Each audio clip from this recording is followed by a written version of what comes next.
There are certain gaps I need to fill in before I really go into Freetown, Sierra Leone. There are certain gaps in Monrovia that I need to fill in. I remember that when I was on break.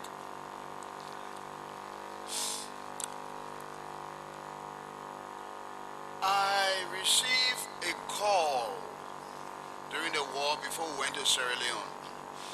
I received a call from the Chief of Staff, General Henry Duba. He called me into the Ministry of Defense. I went to his office and he said to me, he said, Bowier, I do not know what you did to the president, but he told us not to protect you. I repeat, he said, Bowier, I do not know what you did to the president, but he told us not to protect you. All the other ministers, we assigned MPs, some people got riot squad police people, some people got all kinds of people, MPs. And then besides that, then he named some of my friends in the cabinet who have been given Uzi machine guns.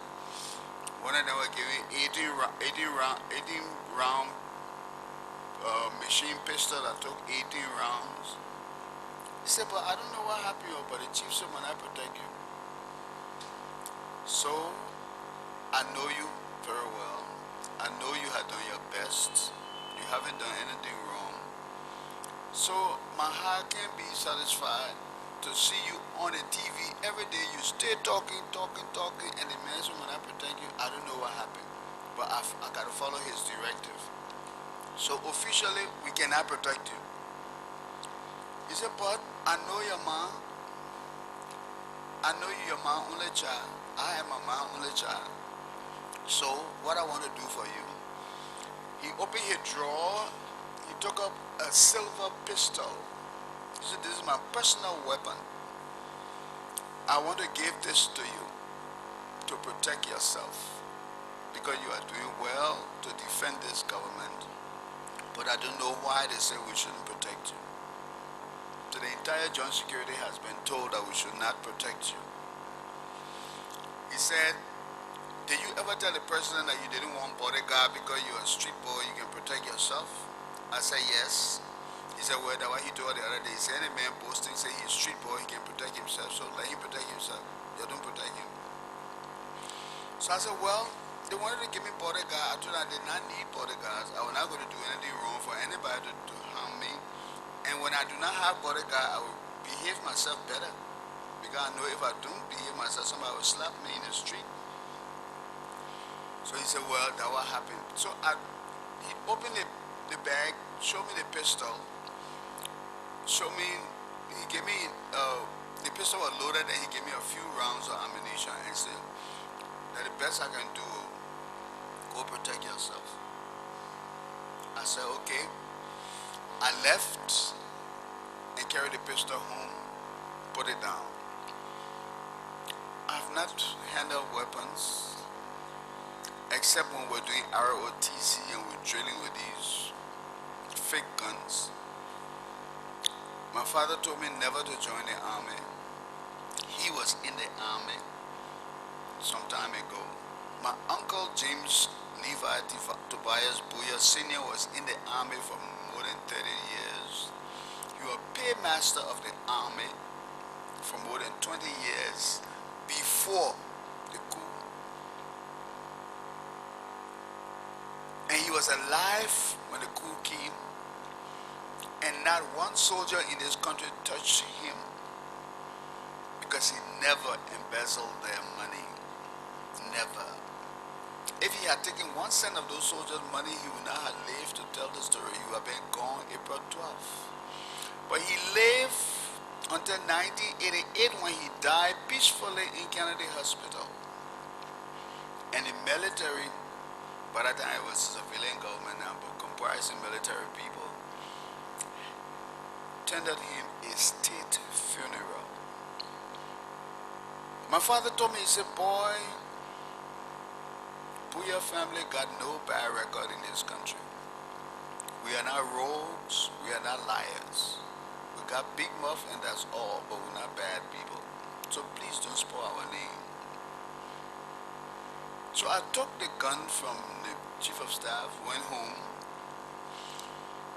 and in about 2 weeks, the gun was staying home. I didn't carry it in my car with me, I didn't carry it anywhere. So I just got fed up with this gun.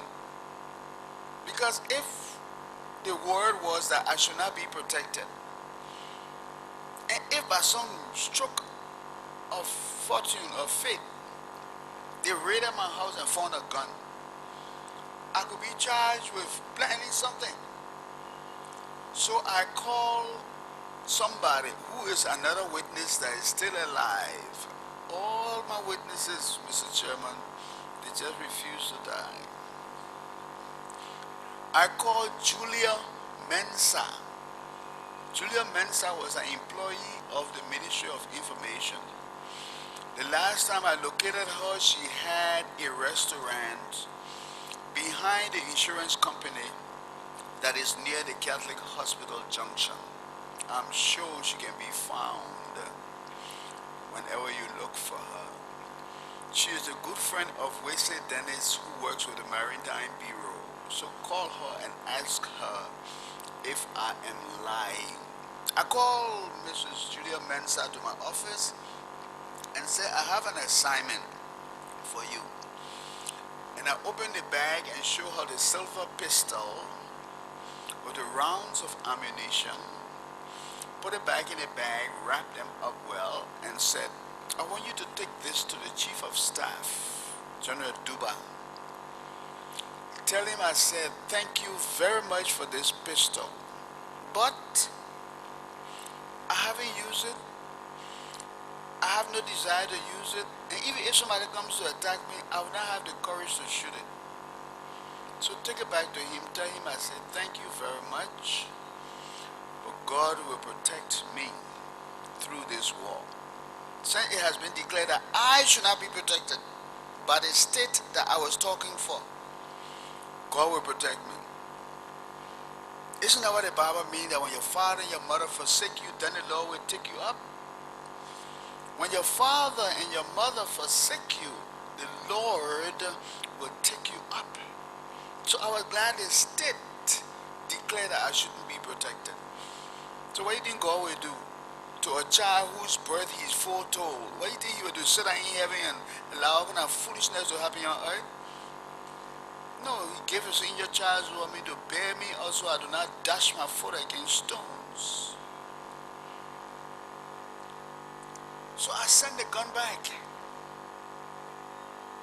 And Julia Mensa took it back to General Duba. General Duba is here. Ask him. If all these things I'm saying, I'm just talking you to be a big star, go ask him. Right after that, I left for Freetown, Sierra Leone. The conference started in the United States Information Center or Service in Freetown, Sierra Leone. Presided over by the Council of Churches, the Interfaith Mediation Committee.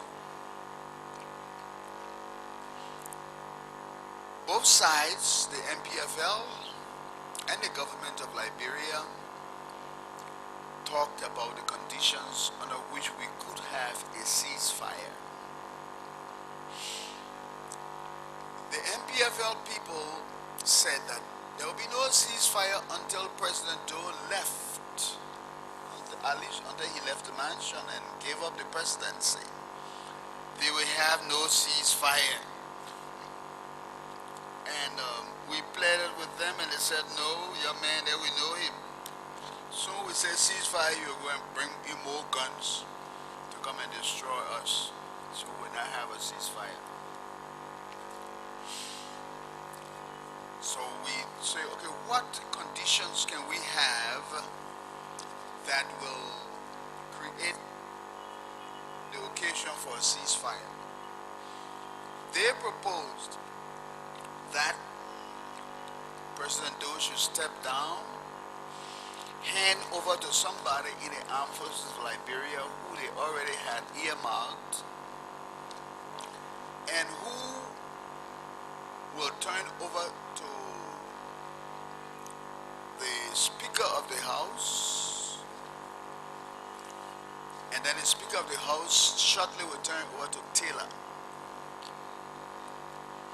So, if not, they will fight to the end. Then Jenkins Scott asked Thomas, who are you? He said, down, this is our country we're talking about here. You keep saying you will fight to the end, you'll fight to the end, you'll do this, you'll do that. He said, if you got rats in your kitchen top eating up your rice, and you see there's a need to destroy that rat in order to stop it from eating the rice, will you burn the whole kitchen down just to catch one rat? Who will you say will burn the kitchen down to catch this rat? That way he answered. But you see, Bowier at that time was very nervous. When he sat at the table to talk with us all day long, his knees would be shaking back and forth all day long. And we had studied our sociology and other things, and we knew that he was nervous, but he had to put up a show, a brave front. So we had other discussions in the conference room and outside the conference room. And the end of those discussions were that we should come to President Doe and they should go to the Chairman Taylor or the President Taylor at that time and tell them what was obtaining in the meeting. Before we left, Mr. Doki, Samuel Doki, said he made only one wish, that we should tell Doe something for him. And he said, tell Doe that I am Samuel Doe and he is I'm Samuel Doki and he is Samuel Doe. Tell him when the coup occurred, we were best of friends. Tell him I am the one who went around with him and taking him to my girlfriend's place and she cooking food and we were eating together and sleeping together. Tell him that. Tell him he was my friend and I turned against him because people lied on me and said I was involved in some plot to overthrow him. I was in the hospital. I had undergone surgery for piles. They had just treated me, the wounds were there, I had not healed, I was on the bed with tubes in me. And those sent the soldiers to arrest me on my hospital bed. He said, tell him that's why I turned against him. And I will fight him to the end. He said, I just want to warn all of you who came to talk for Doe, that Doe doesn't care about you. He said, right now, as you are talking to us, we are monitoring the movement of arms from Monrovia to Tucson, where he is stockpiling the arms, so that in case of anything, you will fly from Tucson to Tucson and fight from there. And where will your counters be? So when you meet him, tell him what I say. So all of us came to Monrovia under consultation. Changaba, Jenkins Scott, Dr. Tolbert, everybody we came. Went to the mansion, met with Doe. And they told him all about what was going on in the negotiation and everything.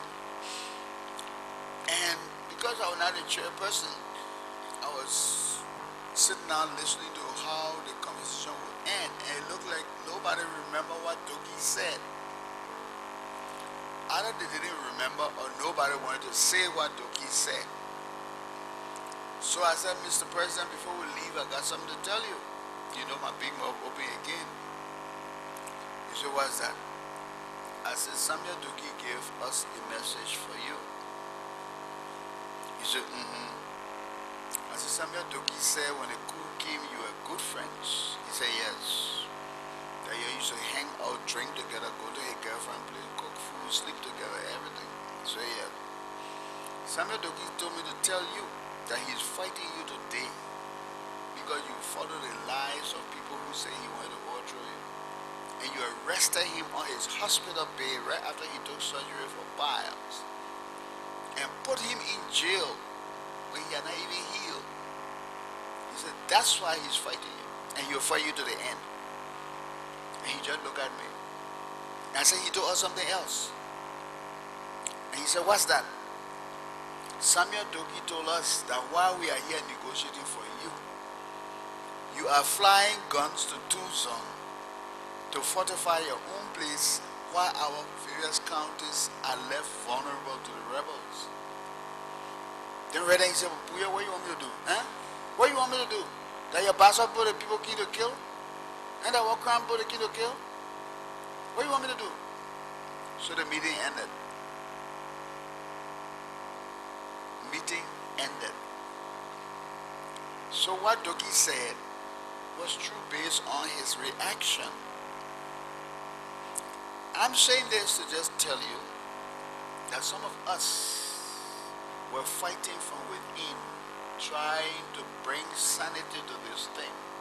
People outside who didn't know, when I blast inside and do everything, I come outside, and the press come to me, will Doe resign? Will Doe resign? And I remember I used to tell them, I have been authorized to advise that President Doe will not resign. But by that time, I'm feeling blasting inside. But my job as a damage control person is to tell you that Doe will not resign. Why? Because he said he will not resign. I don't have to tell you I just got through blasting him. That's not my job. My job is to tell you I've been authorized to advise that Doe will not resign. Whatever blasting I did inside is the inside job. And that's what ministers should learn to do. If you got something to tell the president to her face. When you come outside, you close rank and protect the system. It is done all over the world. So we're in Freetown, Sierra Leone. The religious leaders try to talk us into making peace and doing this and doing that. We started June 10. By June 16,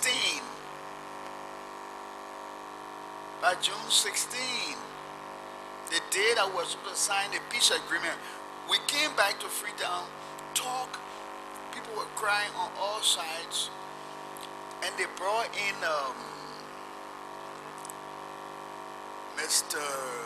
Dr. Edward Wilmot Blything III. He asked permission to come and address us. Edward Wilmot Blything is a descendant of Wilmot Blything, the black spokesman who was Liberia's first ambassador to any country in the world. When he volunteered to pay his own way and pay his own money and maintain himself in Britain, because he said black people should have a voice. The first ambassador abroad paid his own money, paid himself to represent Liberia. And so when I hear foreign service officers quarreling about the hardship they're going through, I tell them that you are just inheriting what Blything planted. He went on a volunteer mission. The government still thinks that people should volunteer to be in the foreign service. I was there for 6 months, they didn't pay me. They were part of the Blything heritage. But Blything was this Blything who met us in Freetown, was Sierra Leonean ambassador to the Soviet Union. He had retired. He was in Freetown. His mother came from Clay Ashland, related to the Dixon family in Clay Ashland.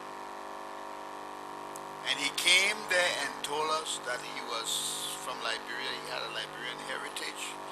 As you know, when they killed E.J. Roy, Blything had to run away from Liberia because the mulattoes were chasing out all of the black people who were intellectuals, and Blything had to escape. He went to Freetown. And he had his son who had this Blything. But this old man, he was more than 70 years old when he appealed to the Interfaith Mediation come and talk to us in Freetown. The woman came and begged and told us the history of Liberia, the background to all this thing, how Liberia was the first experiment in democracy in Africa, and how our detractors would now want us to succeed because they said black people can't govern themselves. He told us all kinds of things. He talked and talked and talked and begged us to please reconcile. We should not fight. We should not destroy this country. He begged and begged and begged, and Tom, will you just start laughing? The woman talked and talked and talked and talked and talked until they had to come and say, it's time for him to go. And he did something that really left on my mind. The woman walked backwards out of the meeting. Shikafuma Kona was there, he was presiding. That woman walked backwards out of the meeting. And as we were leaving, he kept repeating, my children, you don't make us shame. My children, don't make us shame. My children, don't make us shame as you are going. That's how he went and the door closed. When the door closed, Thomas, will you bust up in laughter and say, Bowier, I thought you said, your man, your person, old man, they're going to cry. I said, why don't let us go back to Monrovia and fight? Because we'll take your hair for a football. That's what he told me right in that room. I looked at him and I knew that something was wrong with Tom. He had forgotten his culture that you're supposed to respect old people. You don't laugh at them when they talk to you. We agree that we have a ceasefire. The interfaith, for the first time, I think the press should understand all of this international intrigue. The Interfaith Mediation Committee talked us into agreeing to have a ceasefire. We agreed that we're going to have a ceasefire. The Doe government, the MPLF-FL movement agreed that we have a ceasefire. We agreed that we have a government later on that will comprise both people from Taylor side and Doe side. And we agreed that our government would be called the Interim Government of National Unity. So when you heard about our IGNU coming later, it was not from the Banjul Conference. It was what happened at the Freetown Conference that somebody from the Banjul Conference took, from the Freetown Conference took to Banjul, and I will get to that story just now. So those people who came here and called and said IGNU, it was not their original idea. That's an idea that they should pay us for. Because Doki and I sat down and drafted the document with the coaching of Dr. Tolbert. Let me go on with the story. We agreed to have a ceasefire and everything, and we were all happy. This was June 16, 1990. Doki was appointed by the MPFL to go and draft the ceasefire agreement. I was appointed from the Liberian government side to go and draft the ceasefire agreement. And we agreed that we'll go for lunch. While we're at lunch, we'll draft the agreement, very brief paper.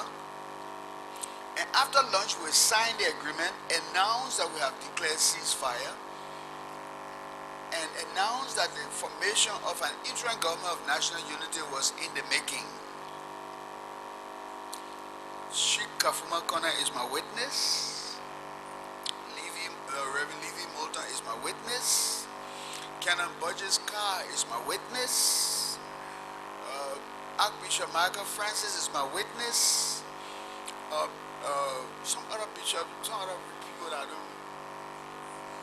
Yeah, Bishop Dix of the Lutheran Church is my witness. He was there.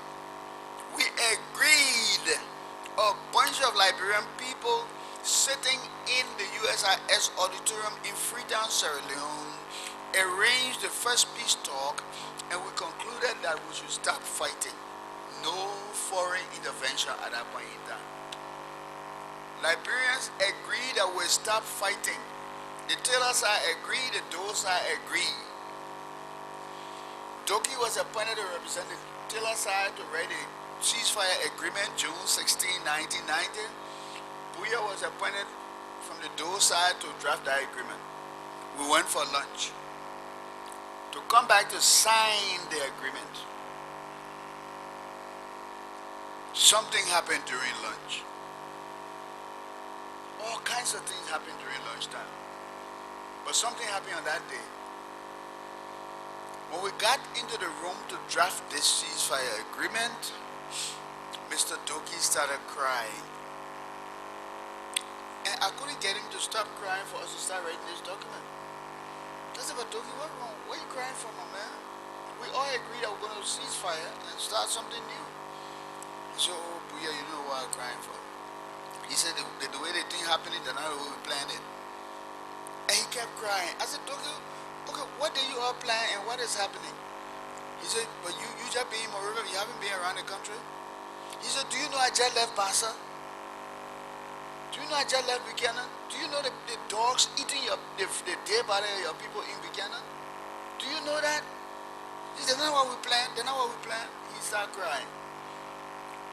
Doki started crying that the dogs were eating the flesh of human beings in the street of Buchanan, Grand Bassa County.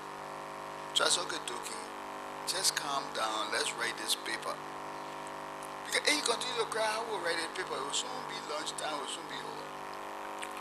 While Doki was still crying, somebody knocked on the door. So Doki told me not to open the door until he wiped his eyes and all. You know, there are times a man got to be a man. You cry, but you got to wipe your eyes and pretend like you're big and bad. And it was this boy, Prince Barkley, who was on the MPFL side. Prince Barkley knocked the door and said, open the door, this is Prince. So Doki said, don't open the door. Don't open the door. I said, Prince, we're coming, we're working here, don't disturb us. I was doing all that to give Doki a chance to wipe his face. So Doki wiped his face and acted like he was big and bad. Then I opened the door. And Prince Barkley said, Doki, we want to see you. Who you want to see you? We got word from the chief. Let's go talk. He was referring to Taylor. So Doki left the room. I was there trying to draft the agreement so when Doki come, we could look at it together. Doki never returned to the room. After lunch, I went into the hall. Doki was seated with his people. It was clear that he was not going to talk to me anymore.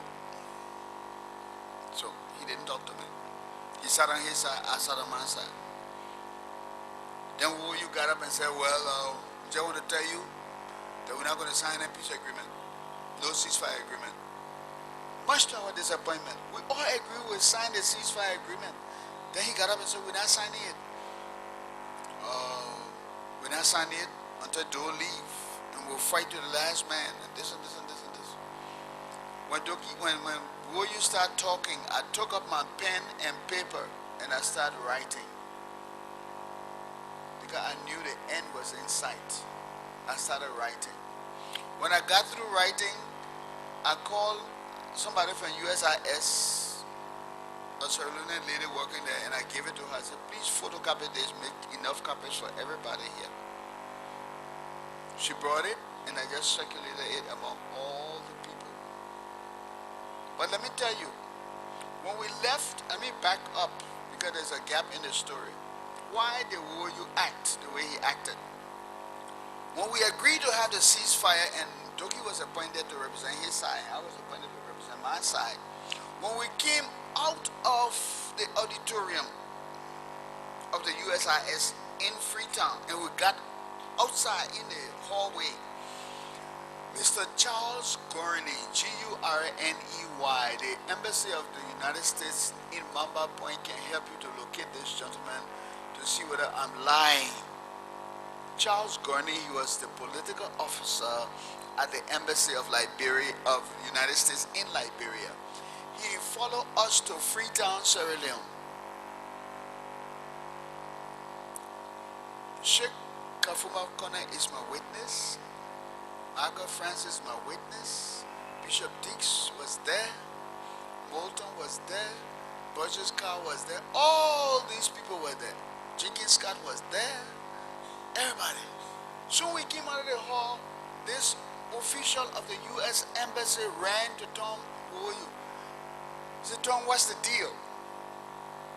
Tom Woyu said, well, we have decided we're going to have a ceasefire because, we need to provide a corridor for the Red Cross and other people to go and tend to our people.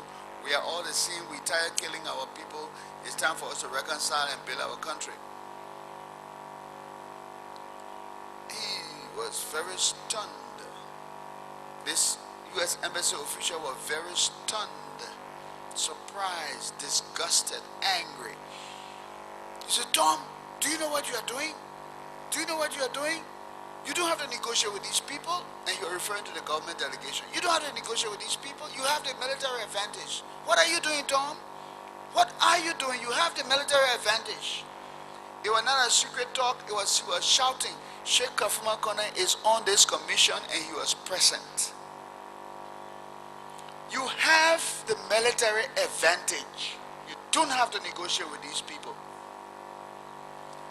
A bunch of Liberians agree that we'll stop killing our people, we'll go and negotiate and solve our problems. But we're told by powerful, invisible people that one side had a military advantage. In America, we're told that one side had bought superior weapons and they had the upper hand. And 1/4 of our population will be wiped away. In Freetown, they were told they had a military advantage. So it was not surprising that Prince Barclay of the MPFL came and took Doki out of that room while we were drafting the peace agreement June 16, 1990. Why am I telling you these things? It's because if you leave Liberians alone to solve their problems, they will be solved. But because we got to follow all these NGO money, and all kind of money, they tell us what to do, we do it, and while we kill ourselves up, they steal our gold, diamond, timber, rubber, and everything and ship it out of here. And we stay here, ignorant people, sick all the time, the mosquito biting us, everything happening, we can't grow rice, we in the street talking about rice, blaming everybody for it, and then riding up and down in air-conditioned cars, going somewhere for 6 weeks to de-traumatize, and the people of Liberia suffer. Why? Because Liberian people do not hold together. So Charles Gurney of the U.S. Embassy at Mamba Point told Tom Woyu, in the presence of myself, the Liberian delegation, the Charles Taylor delegation, and the Interfaith Mediation Committee, that Woyu should not accept a ceasefire because Taylor had the military advantage. You want to know who did what? I do not know. I will just tell you the story. You go home and ask your grandma to put it together. So I wrote that letter. The woman went and photocopied it and brought copies. Sheikh Kafuma Kone is right here. I gave him his copy that day in that meeting before the meeting was over. In my handwriting, I gave them that copy. Later on, I distributed it all over. And it was printed in the Diaspora Magazine, Volume 2, January 1991, edited by Reginald Goodrich. I will read what I wrote on that day. I am now reading. It is entitled, Pulling Together. Pulling Together. An appeal. Fellow negotiators, in June 1847, going back to history again, 11 men from the then 3 counties of Liberia, Montserrado, Bassa, and Sino, came under the roof of a church, Providence Baptist Church, to establish the Republic of Liberia, which was formally proclaimed on July 26, 1847 as a sovereign free and independent state. In June 1990, 11 men meeting under the umbrella of Liberia's religious leaders, Christians and Muslims, are deciding the fate of a nation on the brink of disaster. 11 men in 1847 voted to establish the Republic of Liberia. Will 11 men representing the government of Liberia and the National Patriotic Front of Liberia toll Liberia's death knell? Will the future of Liberia be sacrificed on the altar of power? Do the Liberian people deserve this? As the late President William V.S. Tubman told a conference of the OAU in Accra, Ghana in April 1958, let us think like men of action and act like men of thought. Hopefully, J. Emmanuel Bowier, Freetown, Sierra Leone, June 16, 1990. When OAU declared that when I have a ceasefire, I start writing, and that was turn over. Will Liberia be sacrificed on the altar of power? Will we destroy this country because of power? Do the Liberian people deserve this, to suffer and die because a few people want power? June 16, I wrote this. And I said Liberia was on the brink of disaster. Liberia had not been destroyed yet, but oh, beautiful for patriots' dream that sees beyond the years. I could see beyond the years. I could see the destruction. Nobody could see it. One was begging people not to destroy this country. They said I was talking for Doe.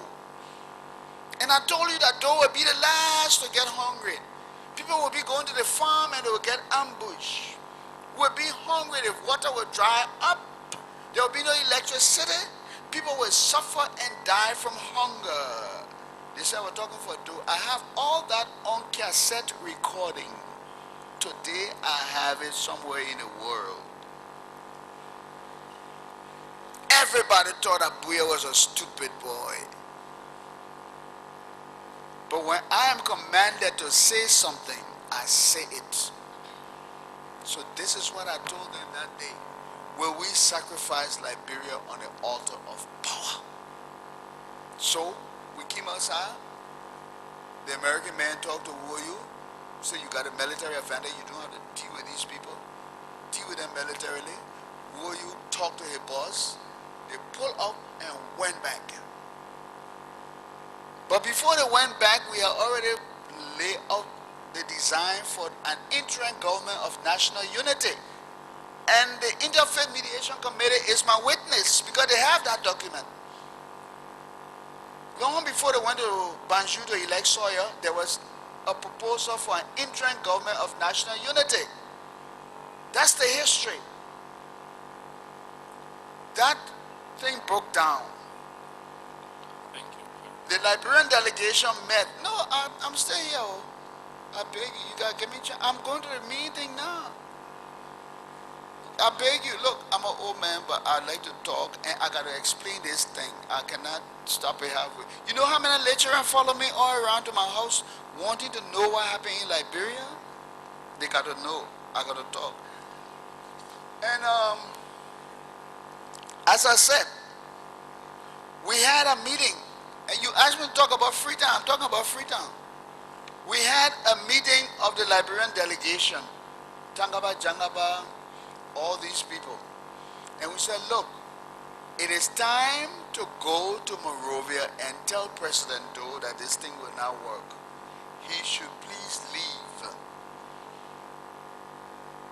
We had that meeting because Abbas Bundu, the Secretary General of the ECOWAS at that time, came to us and told us that President Babangida has sent him to Liberia to negotiate with Doe about how to help stop the war. And that Bundu had gone back to President Babangida and told Babangida that there no need to continue to support Doe because Doe had gone crazy. That was a war propaganda. That Doe had gone crazy. He had smoked so much dope in the mansion and he was gone crazy. When he speaks, he was incoherent. Ask Jenkins Scott, ask the other people on the delegation. That is what Abbas Bunu told us. And with that in mind, ECOWAS wanted us in Freetown. Mr. Tangaba Jangaba, President pro tempore of the Senate, was then looked at as the logical successor to Doe and the person with the most power at that point in time, because as far as they're concerned, the Doe government had collapsed because Bunu said Doe had gone somewhere and his mind was absent. Okay. So they wanted Jangaba to look at himself as the power broker.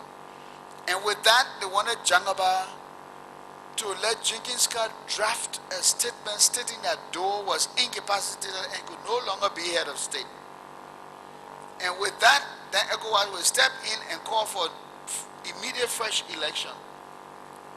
We got to tell you the story, man. You don't come into a place and you want to humbug me. Nobody will humbug me. So, Jangaba met with us. We decided to send a group to Monrovia to talk to Doe. They said, who will carry the message to Doe? We drafted a letter to Doe telling him we wanted to negotiate his terms of resignation. We wanted to negotiate his asylum and everything. So they said, Bala, you speak Crown. So go to Doe, sit down, and don't talk English. Talk this thing in Crown. Let him know the game is over. So that he can leave, let there be peace. Because the MPFL boys are prepared to run down Monrovia. Bala said, yes, I would love to go. But you all remember when Oscar Kuya and I told Doe to let us follow some constitutional thing in order to bring this whole crisis to an end, Doe got vexed with us, and he told me and Oscar never to go to the mansion unless he invites us there. We said, yes, we remember. He said, but I'm not going to do. He didn't invite me. Why am I going to show up? The second thing is that if I show up to tell him that he got to leave, that's worse. So I can't go. So, okay. Jenkins Scott, second mayor, you are the legal advisor to Doe.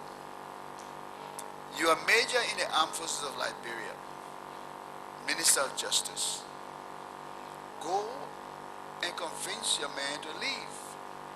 You know, Jenkins speaking American parlance, you know, I can't do that. I can't do that. I'm a major in the armed forces of Liberia. I cannot go and tell my commander-in-chief to resign. Therefore, I cannot go. So Jenkins Scott could not go because he couldn't tell Doe to resign because he was major and Doe was commander-in-chief. So they said, okay, but then let Dr. Tappet, Dr. James T. Tappet, director of the Babangida School of International Studies, you are Doe's teacher, teaching him international relations. You go now and tell your student the game is over. Convince him to leave. Dr. Tappet said, I was sent here as a consultant to the delegation. The role of a consultant is to advise you, not to go and make this kind of decision. Therefore, I cannot go. So, okay, then why don't we let the President pro tempore of the Liberian Senate, Tangaba Jangaba, go back to Doe with his authority as President of the Liberian Senate? Everybody has scattered from Monrovia. He still has this authority to go to Doe and talk to him that the legislature now like calling on the president to resign. So Jangaba, you go. Jangaba said, no, he can't go. So why? He said because ECOWAS is here negotiating, the Interfaith Mediation Committee is here, and all these people are coming around. He, as head of the delegation, has to be there to negotiate with these people. Then Jangaba said, but why Puya can't go? Then I said, why should I go? He said, but Puya, you always telling the people what Doe say. So now time for you to go tell Doe what the people say. So you are going to Monrovia. I said, okay, I'm going. I mean, I was not scared. I don't know why I didn't get scared, but I just said, okay, I'll go. Prepare the letter, I'll go. So they prepared the letter that Doe should give us the authority to negotiate his resignation and all of that. While we're talking, we receive word from the Guinean embassy that the Guinean ambassador wanted to see the delegation urgently. Now I want you to listen to this keenly, because some people came and said, well, we brought the Guineans, for April 14, I will go to that one later on. But some people wanted to say that they brought a Guinean troop here during they negotiated for some Guinean troop. But the Guinean ambassador called upon Jangaba and ourselves and said, I have a message from my president, the same president that now contact. He wants to come and help the government to put down this rebellion, to stop this war. He is aware that there is a treaty between Guinea and Liberia, a mutual defense treaty or pact. And this pact can be invoked by any side, but it has to be the side that is at a disadvantage. So since Liberia is experiencing war, the Guinean president will be happy if the Liberian government will invoke this treaty so that Guinean soldiers will come and intervene. And he told us, we have 5,000 troops ready to land at Sprixby Field today. That was June 1990. The only thing we want is a request from President Doe, formal request from President Doe. But my president will have me inform you that the ambassador to Guinea, who is currently in Liberia, not once currently, I mean June 1990, okay? The ambassador of Guinea in Liberia, June 1990, is not from the same tribe as the president of Guinea. And we have suspected that he has been involved in all kinds of things that are not in the best interest of the president of Guinea. Therefore, Doe should not and never send any messages through this man to the president of Guinea. So this request for the 5,000 troops to land at Sprixby Field any hour after we receive the request should be sent through the embassy in Sierra Leone and not the embassy in Liberia. Is that clear? We told him, yes, it's clear. So now I was coming to tell Doe to leave, and then added to that, I was bringing another message that the Guineans are ready to send 5,000 troops and land them at Sprixby Field. I arrived in Monrovia.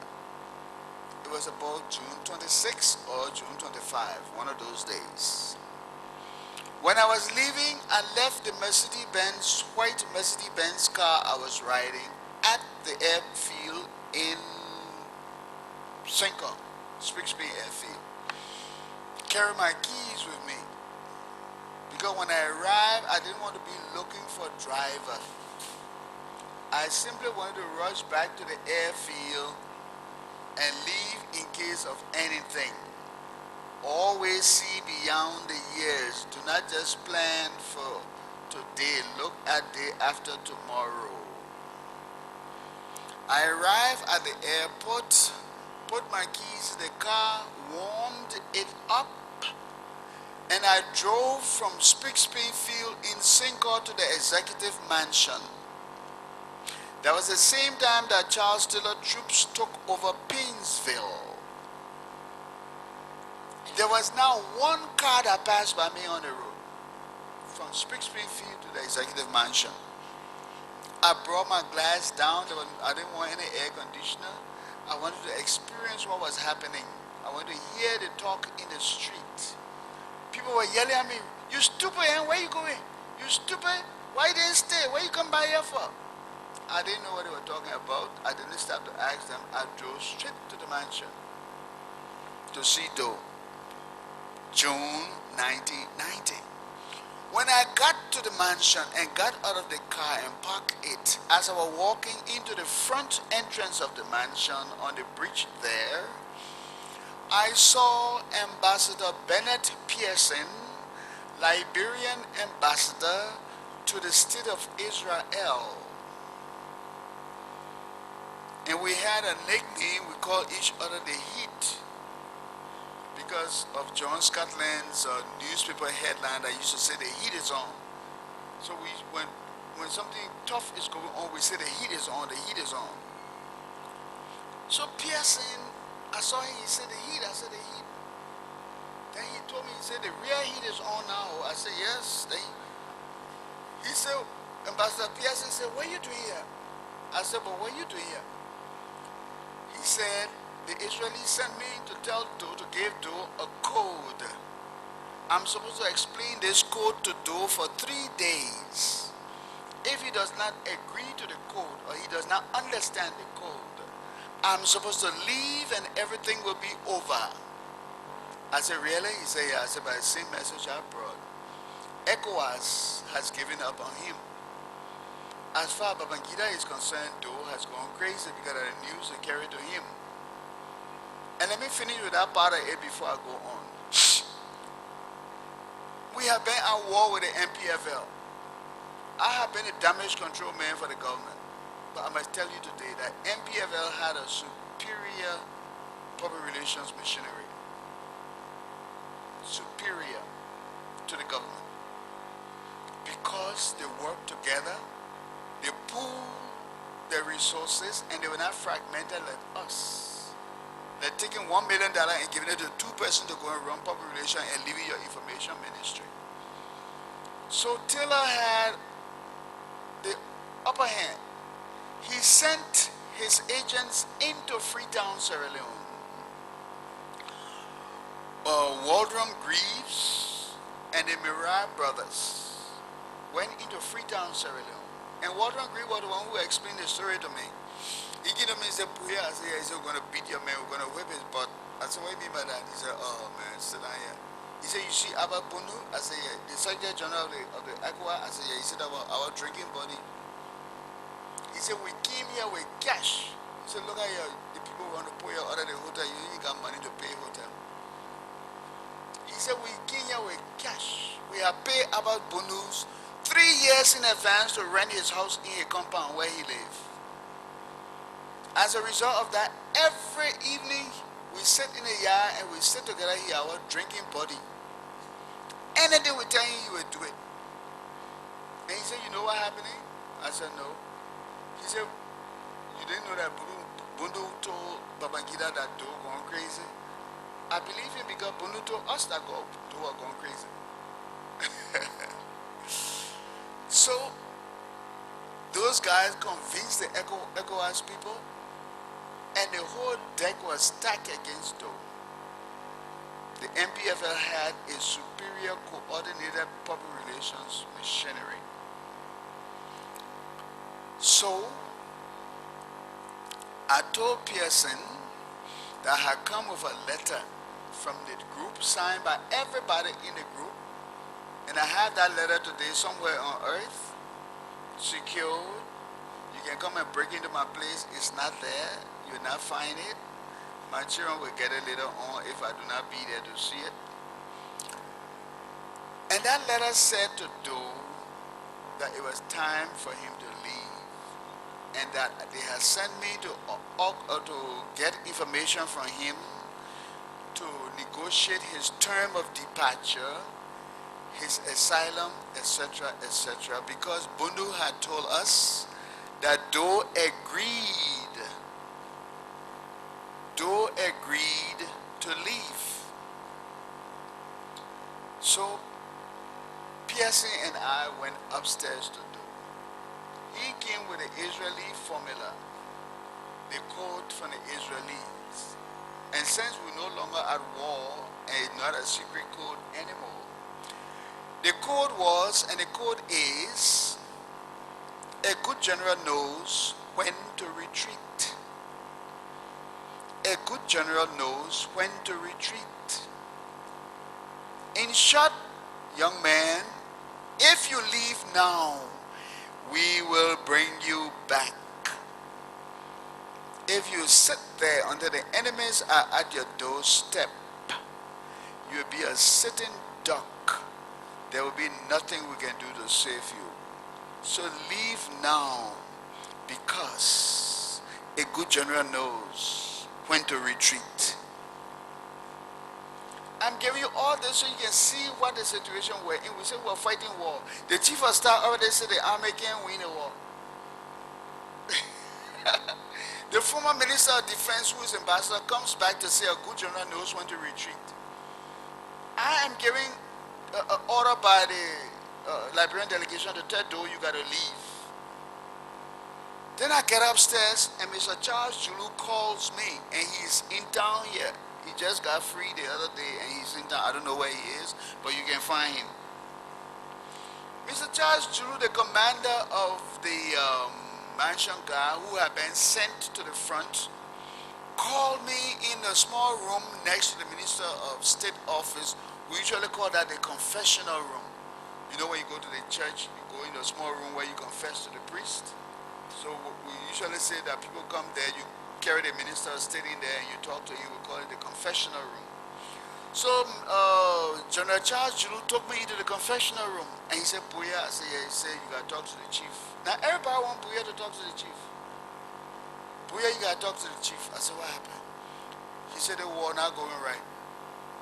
He said, look, my daughter in Boston, every day she calling me crying. The people harassing her because I'm in a war. I participated in a war. The chief taking the money and giving it to all kind of foolish people. They come and say they kill rebel, he just gave them money. They war, how will we win a war and not coordinated? Everybody doing something. The chief want to be commander on the field when he in the house. So you gotta go talk to the chief. Charles Julu told me that. Charles Julu is still alive. All my witnesses are alive. So now here I was from the delegation in Freetown telling Doe to leave. From the Israeli telling him a good general knows when to retreat. And from his strong man Charles Julu begging me to beg the chief to do something. So I'm the big mouth boy who got to talk all these things. And I agreed to talk them. So Pearson went in, saw Doe. I didn't see Pearson again to say when. But Pearson had 3 days to explain his code to Doe. So when he came out of Doe's office, he left the mansion. I didn't see him again. Then time came in for me to go in. I went into President Doe's office. He had on his red, round, red Nigerian cap, red and white t-shirt, his barrow t-shirt, a white short trousers, and he was standing up to meet me. So he shook my hand. He said, my man, what are you saying? I said, yeah. Then he said, you heard how we whipped the people the other day? I said, which people? He said, oh, you didn't hear those foolish people who talk about monkey come down to a demonstrating against me? You were in Freetown, you didn't get the news? I said, no, I didn't get the news. He said, oh, man. We whipped them, we get a soya rotten all around. When they started out fooling them, they whipped them. So he talked. Then he said, what you say? What you came for? I said, I came to see you. He said, for what? I said, for a lot of things. I brought 2 messages for you. One from the Guinean government, one from your own delegation. So, one is good news, one is bad news. So what you want to hear first? He said, like, give me the good news. I said, okay. The good news is that the Guinean president wants to help you with 5,000 troops to be landed at Spring Field whenever you request. But he does not want you to send the information through the Guinean embassy in Monrovia because the man there is not his friend. You should send a message through the Guinean embassy in Freetown. I think the man there knew a Hadara or something. Anyway, it can be checked through the diplomatic handbook that the Freetown man name. So if you want him to help, just send the message through the ambassador and the troops will arrive any minute you call for it. He said, okay, what the bad news? I said, well, Abba Bunuto or Ikinya to see you. He said, yes. I didn't give him the letter. It was in my briefcase. I wanted to, when you deal with damage control, you got to test the water before you drop your net. I said, Abba Bunu said he came here to see you. He said, yes. I said, okay. Abba Bunu said that he discussed with you about your terms of resignation and your asylum. He said, yes. And that you have been discussing with the president in Nigeria and things were all right and you were going to go into exile. He said, yes. I said, well, the delegation just called me, sent me to find out whether what he told her is true. And if it is true, then you can authorize us to go back and negotiate your terms of resignation and your asylum and all of that. Then he kept quiet.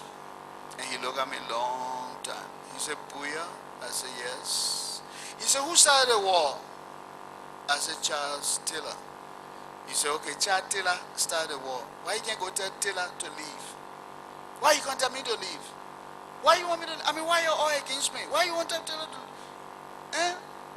that foolish Gerard man, stupid man like he, Ahmed threw him, he bought out the other day, the British people had to come and pull him back.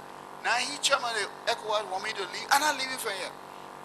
I will die here. I'm not leaving from here. He said, Bowier. I said, yeah. He said, you see those ships behind me? That were the American ships that were on the sea at that time. I said, yes, sir. He said that all I'm waiting for that you see man in this town. I just waiting for the white people to come on show. I will die killing white people. Well, what he might not have known is that those people might have had the ability to hear what he was saying, and he didn't know it. So he was saying, I will die killing white people in this town here. That's why I'm waiting for that nonsense to talk. I'm going to leave from here. Let them come here. I will deal with them. He quarreled. Then he rang a bell. The minister of state came. He said, send for the Guinean ambassador. I had told him, do not deal with the Guinean ambassador in Monrovia. Deal with the Guinean ambassador in Sierra Leone. But he still sent for the Guinean ambassador in Monrovia. I could have told him, Chief, you are not supposed to deal with a man, you have to deal with other men. But he was in a rage, and so I was about to speak peace to my soul. I just look. Send for the Guinean ambassador. They sent for the Guinean ambassador. He turned to me, when you going back? I said, I'm going back tomorrow. Okay, I'll see you. I want to shake your hand. No, I want to shake your hand. Get out of my office. I look at him, and my mother taught me how to fix my face in such a way that you are not smiling, you are not frowning. You got a blank face. So I adjusted my blank face, and I walked slowly backwards from him. It's a long way to the door. I walked slowly backwards, kept looking at him because I assumed in my mind that if I turn my back, the guy could think I'm insulting him, and then something will happen. So I walked slowly backwards, and I opened the door, ran downstairs, jumped in my vehicle, ran back to the airport. My other witness has not died. Eddie Dunn. Eddie Dunn, who is chief of protocol at the mansion, at the mansion or State Department, one of the two. Anyway, Eddie Dunn is a protocol man. He's not dead. He's here. When I ran back to the airport, Eddie Dunn was then in charge of the airlines that was supposed to take me back. And it was owned by Gus Covenhoven, who owned at that time Hotel Africa. He didn't own it, he was leasing it, but he behaved like he owned it, and the Liberian people assumed that it was for him. No, Liberian will always behave that way. We make something, we give it to somebody to run, then we all say, oh, that Gus Hotel. So Gus had the planes and Eddie Dunn were operating the planes. By the time I got to the airport, Eddie Dunn called me and said, let's go into my office, I got to talk with you. We went to the office on people there, he said, let's go outside. So we went outside, we stood up in the open air. He said, my man, I don't know what he did to the mansion, I don't know what he did. But the president sent word here, we should let the plane go, he wants to see you tonight. I said, Eddie, what you say? He said, the president sent word here, we should let the plane go, he wants to see you tonight. We should then let the plane go and you should miss the flight, he wants to see you tonight. I said, what? I said, Eddie, I don't want to see him. So Eddie said, well, the only reason why the plane not gone is because Ben Parson went to town to get something. He should have come. And if he had come, the plane was going to leave here because of the order. I said, Eddie, I beg you, don't do that to me. Please help me. He said, okay, Bowier, how can I help you? The only thing I can tell you is when Ben Parson comes, we'll all walk to the plane. If nothing happens, you get inside, we'll all fly out. But there's no way I can protect you. I said, okay. I start walking up and down. Walking up and down. Then a special security officer came down from the tower at the airport at Spring Field. He saluted me. I saluted him back. We got word from the mansion that chief wanted to see you. I immediately yelled at him, fall out, fall out. He said, yes, sir. I said, I just left the mansion talking with the man. I'm running to Freetown to bring something. You don't know you want to see me? Fall out. Now, that's another lesson the young people should learn. When you are in trouble, do not panic. Take control. Told the man, fall out. He saluted me and went back to his place. Then my own brother Washington came, Washington Bowier, who was flying for the Air Reconnaissance Unit and was in the Army for 35 years as a pilot.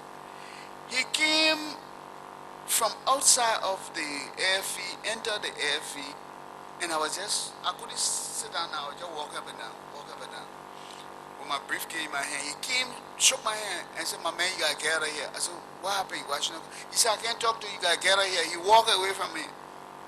My own brother, I don't blame him for that. I mean, I knew what was happening. He just walked off, and I knew the end was in sight. I didn't know what to do. I couldn't pray. I couldn't do anything. I was dead. It was like I couldn't think. And then I saw a black Mercedes-Benz speeding coming to the airfield. Then I knew I was dead. Because I thought the mansion had really sent people to get me. When the Mercedes-Benz stopped, Johnny Ball jumped out. Johnny Ball was assistant minister for logistics in the mansion. He came from Nimba County. You are very loyal to Doe to the very end. He jumped out. He said, Bowier, I said, yeah, he said, your crowd ball wants to see you.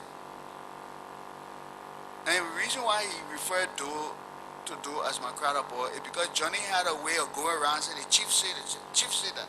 So he came to me one day trying to intimidate me. I said, look, you know what happened? That man was born 6 months after I was born. He my crowd ball. Don't scare me with him. So he said, your crowd ball wants to see you. I said, why he want to see me? He said, well, I come from Beansville, and they called me and said that he said I should come here and carry you. He wants to see you. I said, Johnny, I'm not a confused man. But Johnny is dead. So that witness not here. I said, Johnny, I'm not a confused man. I came this morning for a special message from President Momo, and that was a lie. And I'm going back to come back tomorrow with some arms and ammunition to help fight the war. If you want me to go back to the mansion and anything is delayed, nobody should blame me. So my man, I'm going to tell the chief. Johnny left and started speeding for the mansion. When Johnny left, Ben Parson came. We got in a plane. Mr. Eddie Dunn, go ask him. He got in a plane, they ran to the other runway, down to where Mr. Sully lived, to the end of that runway, turned around to come and take off. Damn, that was the most frightful part. I said, Lord, these people could shoot this plane. So I said, Lord, help me, help me. You promised to bear me up on eagle's wings. So this is it. So when we're coming, I just closed my eye because I expected any time for that plane to be shot. The plane took off, nothing happened. Then the pilot said he wanted to show us how Monrovia looked.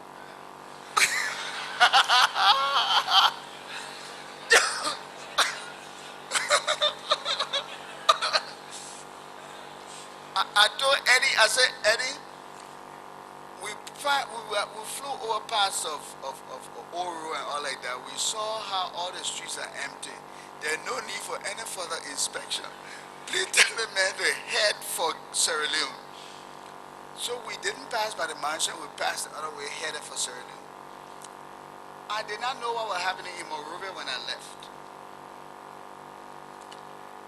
So I went to Freetown, Sierra Leone, and informed the delegation, including Jigiska, Tangaba, Jangaba, Dr. Tape, all of them. They called me to a meeting.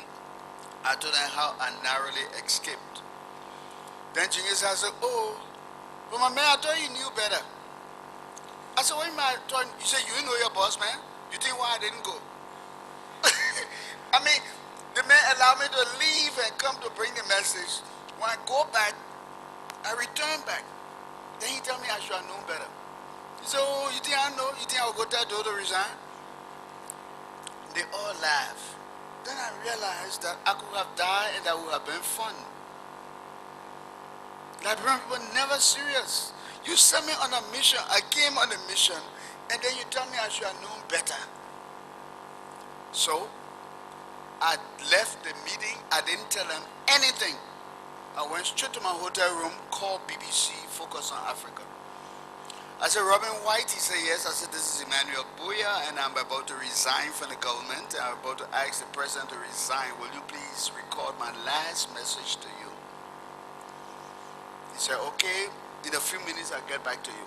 In a few minutes you call me, you say, everything ready for the recording.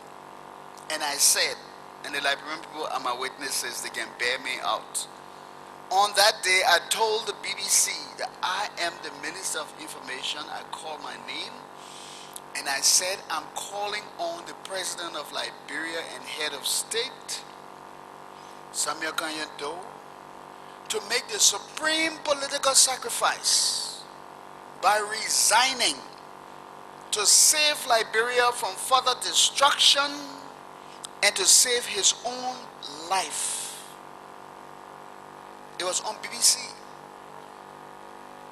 So I don't have to call one witness. The Republic of Liberia is my witness. BBC has the recording. Contact them. Bush House, London. That message went out in my delegation. They even know I had recorded it and they heard it on BBC. They came up where you said, I said, but what do you want me to do? And you said I should have known better. Now I'm out. You people stay by the delegation. You know, I mean, there were dangerous games being played. So in a few hours' time, by that time, Minister Winston McLean was the acting Minister of State for Presidential Affairs because Minister Garth June had left. Minister Winston McLean lives down that street opposite that supermarket where they sell all the fruits. Benson Street, Benson, McLean Street, Newport Street area there. He lives upstairs opposite the supermarket. He's there now, or you might contact him. He will tell you. He was Minister of State for Presidential Affairs. In a few hours' time, he replied me on the BBC on the directive of President Doe. They branded me as a rebel sympathizer, a traitor, and that Doe will never succumb to anything like that. Doe will fight with valor unpretending, quoting, I think one of those They added the national anthem by the Lone Star, one of them. No, that Lone Star, the national anthem with valor unpretending. Until the last man.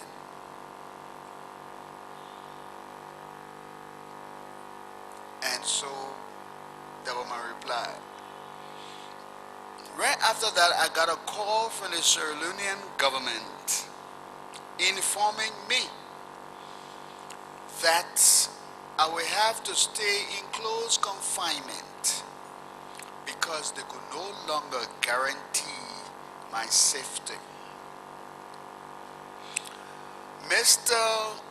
Koroma, I forgot his first name, but his last name is Koroma, Koroma, was foreign minister. Karim Koroma, yes, foreign minister. The information minister at that time, I think, was Ian Imbayo. They talked with me. You can no longer afford to be in the street with a t-shirt and jeans and canvas shoes on. We have to protect you. They say, you recall the other day, Minister Wilson McLean sent us a message here from the Joint Security to say that the Taylor people had sent some people here to assassinate you and two or three other persons on your delegation. I said yes.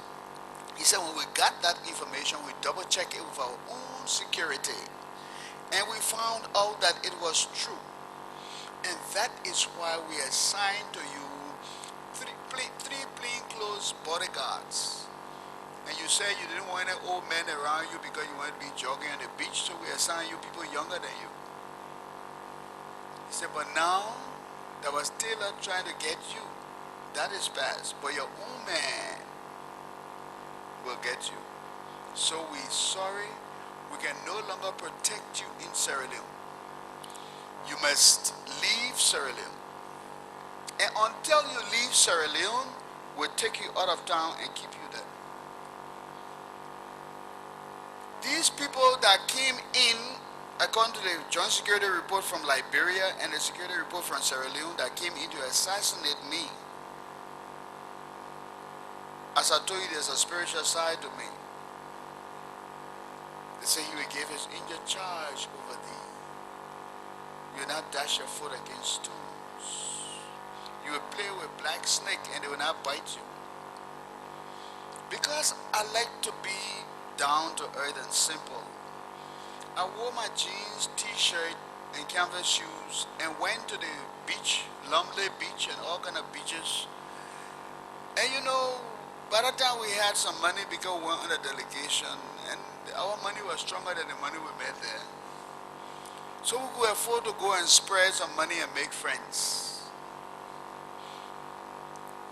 So we went to a nightclub, and these people who were our hosts became so angry with us because our boys and girls had taken over Freetown. The people who lived there were no longer in charge. Our people took charge. Our women were driving the Mercedes-Benz of these diamond dealers in Freetown. And the Freetown TT got angry with them. Our men had money, and even though we were refugees, we wore the kind of gold chain that they couldn't wear when they were not refugees. So when we went around, people followed us and we spread table. One day, somebody came from Monrovia and greeted me and said, hello, Mr. Minister. I said, hello. Then one of the guys who were always drinking with me said, oh, you minister?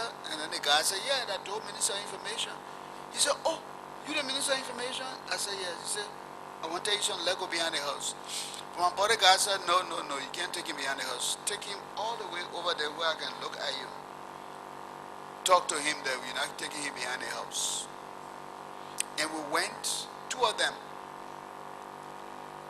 And the guy said, you know, God like you. I said, what happened? The papa said, oh, he had to kill you. Now, I didn't know anything about papa. I said, what are you talking about? He said, tell us how he had to kill you. I said, really? What I did? He said, Taylor said when he go on BBC and talk, everybody hard lay down. So he finish, you go there, you thought they put high spot for him. So much you before we get though. I look at him long, I said, you sure Taylor want to kill me? He said, yeah. That's why we came here. He said, it's good that we didn't know, we were drinking with you before we know you because we know you're not a bad man. So I took off my watch. It had a compass on it, show you north, east, south, and west. I took off my watch. I gave it to them. I said, I only got one. So for the two of you, you are my friends, you hear? They said, okay. Nobody how much you did time here? I said, okay. But my common sense told me that was the last time I would see them again. I gave them my watch.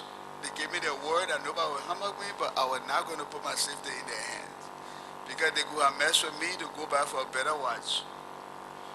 So immediately I went to the Sierra Leone government and told them it was time for them to do something about me. Because these boys told me that they came to do a job that they didn't do until they got to know me. So they took me out of town, far, far out of town on the beach and gave me a place on the beach. My bodyguards, 3 of them, had a place near my cottage. There I was, every day listening to BBC, analyzing the news, doing this, doing that. When on Sunday, November 9, 1990, the BBC said, we interrupt this broadcast to bring you a special bulletin. In a surprising move, President Samuel Doe has been captured. He was captured by Prince Johnson's forces, etc., etc., etc. And I sat on that beach and wondered why he could not listen to us when we talked to him. I wonder what benefit those people who told him to stay on, what benefits they derived from seeing him go down the way he went down. I went to bed and slept well because I knew I did not do anything to betray him. I even put my life on the line the last minute to tell him to leave, and he did not leave. Now I will tell you about the other side of me, and Mr. William V.S. Tubman Jr. is my witness. Still alive, living near the Oro or in the Oro area. On September 9, 1989, September 9, 19, there's another 9, 89, there's another 9. If you turn those 9s upside down, they become 6, 6, 6. And go to your pastor, like he explained the spiritual significance. On September 9, 1989, I was visiting with Miss Elitha Johnson, the managing director of the Liberia Petroleum and Refining Company. She lived at Mamba Point. When I arrived, I met Mr. William V.S. Tubman Jr. there with her. And we watched the TV news, and it was announced that the next day, that was September 8, it was announced that the next day, September 9, 1999, all cabinet ministers should meet behind the mansion to play football with President Doe. And you can go and ask Mr. Tubman. As soon as that sentence was over, my big mouth opened, and I said, I'm not going there. And so Sierra Tubman turned around and looked at me in amazement. You say you're not going? I said, I'm not going anywhere. He said, why? I said, it's a bad day. I ain't going nowhere. He said, but you haven't seen the day yet. How can you say bad? I said, it is September 9, 1989. I'm not going anywhere. It doesn't look like a good day to me. The next day, September 9, it rained the whole day. There were rain and storm the whole day. So no football game. The rain stopped in the evening, and President Doe decided he must go to Tucson and sleep there that night. By that time, his big jet plane had gone for repairs. It was not in Liberia. His small jet plane, the blue plane, had been taken to Togo or somewhere near here for repairs. So he had no plane to go by. So he had depend upon a plane that was operated by one group. The plane was made in Russia. When it's in the air, it produced a lot of smoke. You would think you're using kerosene. So I was passing by the home of Mr. John Bear in the St. Clair area and going to visit Maurice Douglas, who lived behind John Bear, on September 9, 1989. And John Bear started yelling at me, Bowier, where are you going? I said, I'm going to visit Douglas. He said, who Douglas? Douglas the president in the country? I said, no, what happened? The president will go for Tucson, you say you go visit Douglas? Eh? Douglas the president in this country? I told you to take care of you, always between those two Mandingo boys. We were talking about Douglas and Nkrumah. The president going to the airfield, you say you're going to visit Douglas? Eh? Okay, I'm going to the airfield. So I had common sense. I did not go back to my friend Douglas. I just turned around and headed for the airfield. Because maybe if I had not reached the airfield, it could be said that I was visiting Douglas while Doe was going to the airfield. When I arrived there, Doe had already arrived before me, and he was about to go up into the plane, and he turned to Emmanuel Shaw, and Shaw is still alive. Shaw was then finance minister. He turned to Emmanuel Shaw and said, Shaw, you see the kind of plane you are going in? You see the kind of plane? Eh? You just say you're going to repair my plane. You don't repair my plane, but you see the kind of plane you're going in? Shaw said, Chief, everything will be all right. Don't worry. Everything will be all right. Doe marched into that aircraft. They closed the door, and the aircraft left. After almost more than an hour, we got word that the plane was missing. September 9, 1989. The plane that should have taken about 30 minutes or 45 minutes to reach Tucson, in more than an hour had not reached Tucson. The plane was nowhere in the southeastern region of Liberia. The plane was headed for the Monrovia Bridge area, eastern Liberia, toward the Sierra Leone border. And you can go and ask Mr. Emmanuel Bowier, who was the pilot. He's my living witness. Ask him, because the story was revealed to us later on by he and Doe. Emmanuel Bowier started to tell this Italian pilot that we should have reached Tucson long ago. How come we stay in the air? He said, oh, we'll soon reach that. Emmanuel Bowier started to frustrate him and telling him that you are taking us in the wrong direction. Tucson is in the east and you are headed for the west. Why? He said it will soon reach. So Emmanuel Bowier left his seat and came back to Doe and told Doe that he didn't know what was going on, but this man was heading for the east and they were near the Sierra Leone border. Doe got angry, went up to the pilot and told him a few words, damn him out, and told him that if you do not turn this plane around now, I will blow your head off. And according to those who were in the plane, when they saw Doe reaching for a pistol to scare the pilot, I assume, because I don't think he wanted to die too, the man who was serving food on board the plane could not control himself, and the toilet came running down his legs. They came back to Monrovia. We ran back to the airfield to receive Doe and his group. When they got to Monrovia, I was at the airport to cover the story. Weedeh was at the airport to cover the story. Weedeh is still alive. She lives in the Fiamma area. She teaches at the University of Liberia, deputy chairman of the mass communication department. Still alive. Weedeh and I were there to cover the story because we knew there were going to be some drama. When Doe got out of that plane, September 9, 1989, he ran to go and jump on the pilot. So he wanted to beat the pilot up. There was an SSS officer called George Thomas, a huge guy.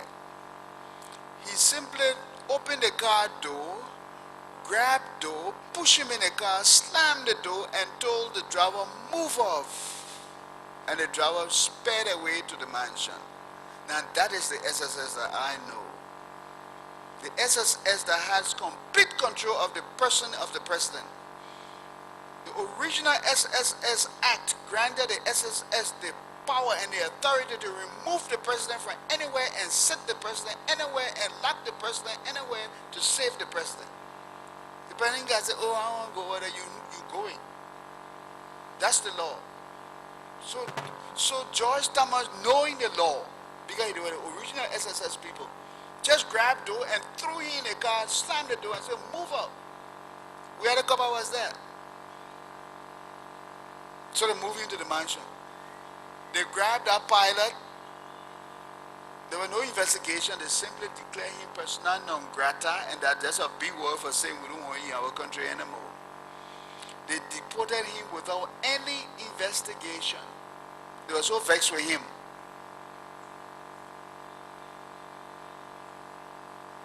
That next day, there was a holiday in Liberia. Nobody declared it a holiday.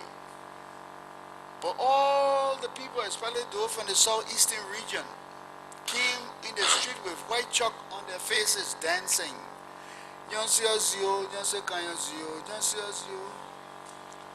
No one surpasses him. Thank you, Mr. Witness. I'm coming to the main point. Which one? I'm explaining to you what happened. Mr. Witness, I beg your your indulgence. Yeah, go on. Yeah, there will still be opportunity to connect and explain a lot, as you say, you know. But I'm linking 1989 with the Freeport 1990. I'm linking the two. Okay, that's clear. So could you let me make my link? Precisely. Thank you. That was September 9, 1989. 3 nines line up. I met Mr. Sher Tubman later on, and he said, Bowier, how did you know it was going to be a bad day? I said, well, I just felt that it was going to be a bad day because I really didn't know. I just felt that it was going to be a bad day. Let's go fast forward, since the chairman doesn't want me to explain much, to September 9, 1990. 1 year later, if anybody on the mansion staff had been thinking, they might have reminded the gentleman that today last year, that the day you almost died, they might have reminded him. I was in Freetown, Sierra Leone, when he got in his motorcade and rode to the Freeport, September 9, 1990. The next year, the same day and day, when 3 nines lined up, and he died. Mr. Chairman, let's go on. Say I can't talk anything else. Proceed with your questioning. I just want to tell you what September 9, 1989, when I felt that something bad was going to happen, it came September 9, 1990. That's all I want to say.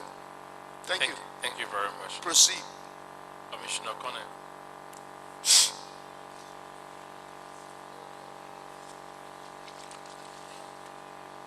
Witness, what I gathered from your lengthy explanation is that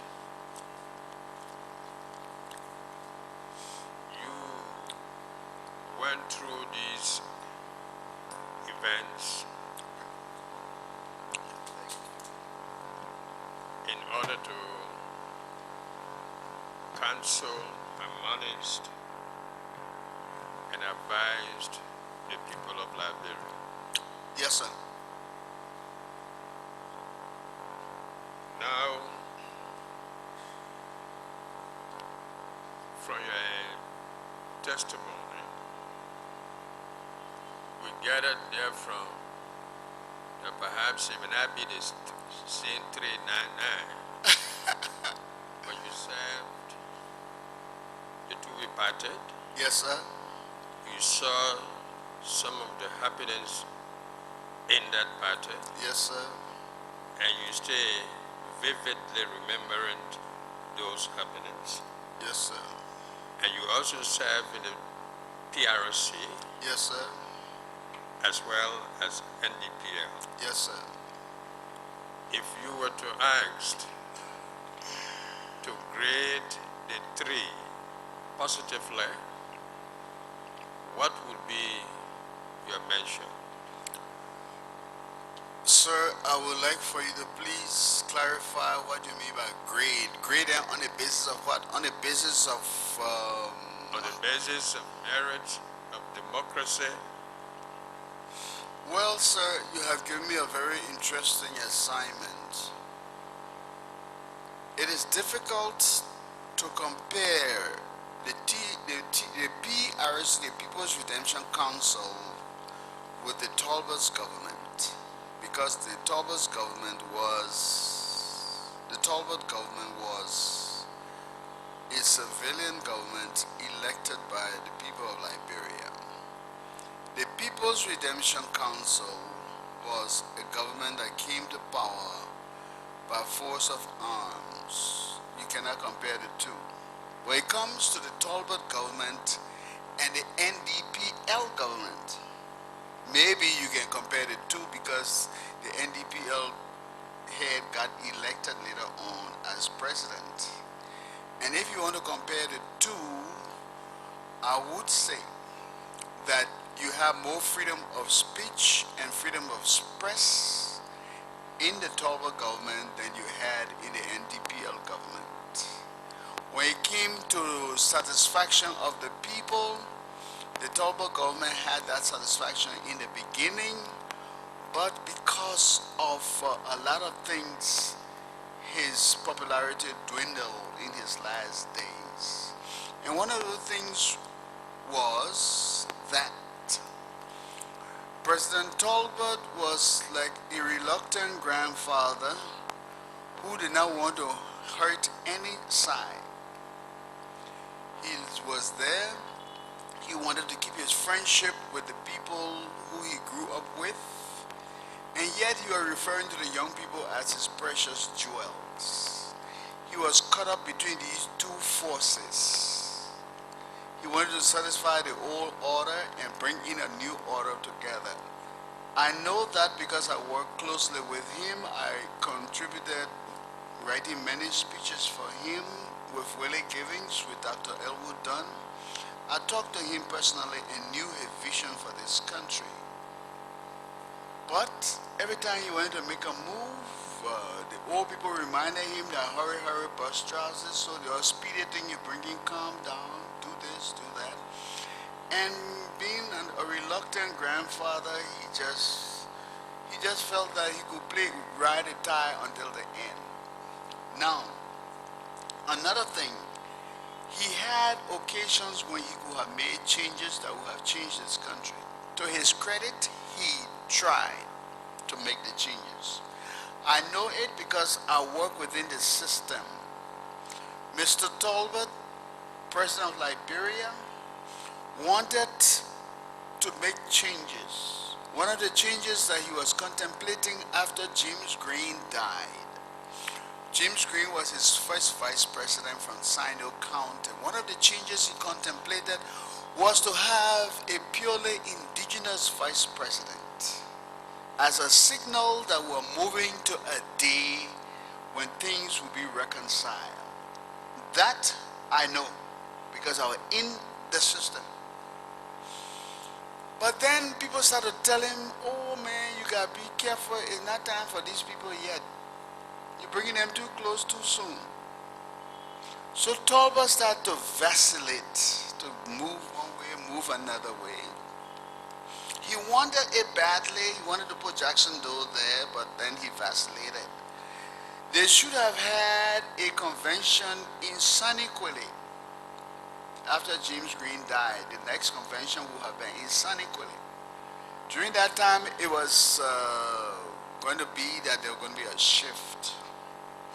But because people agitated so much, Tolbert changed his mind from Jackson Doe. And the next thing we knew, he wanted to put Reginald Townsend from Shefflin. Reginald Townsend was the Grand Master of Masons. He had gone high up in the Trui Party. He had been Minister on Secretary of Information, Culture and Tourism. He was well learned and everything, internationally exposed. I was in Burrowville, Montserrat County, during the last days of the Trui Party when they had a Trui Party high-level meeting at the home of the Deputy Speaker at that time, Alfred Curtis. And we were the people taking notes. So I have always been inside taking notes. So before the president arrived, Senator Frank Emmanuel Tolbert of Bentall at that time, Bentall, decided to give a lecture to those who were present. And the start of his lecture was providing a political shock absorber system for the presidency. Providing a political shock absorber system for the presidency. He was quarreling about the fact that he thought that there were people in the government who were not prepared to stand up to defend the president.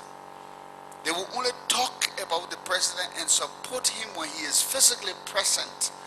But when they go out, they do not defend the president or defend the government's position. And therefore, all the shock from the masses, from the people in the street, all of what they were saying was running straight up to the president and shocking him. There were no political shock absorbers to help the president bear the weight of the political system at that time. After that, they had a caucus meeting. The president came, and the president was about to leave. And Reginald Townsend at that time, Reginald Townsend, Honorable Townsend, was the Minister of State for Presidential Affairs. In fact, he was Liberia's first Minister of State for Presidential Affairs. Because before Tolbert, we had no Minister of State. We had about 4 or 5 administrative assistants to the president. And the country was divided, I think there were 5. Each administrative assistant controlled one county. And so anything you want, for instance, General Gurich control the River Says Bassa area. Anytime my father then had a problem in River Says, you go to the mansion, you see General Gurich, you do not see President Tubman. You talk to Goodrich, Goodrich will talk to the president. Not everybody run from the market to the president. So he had a decentralized.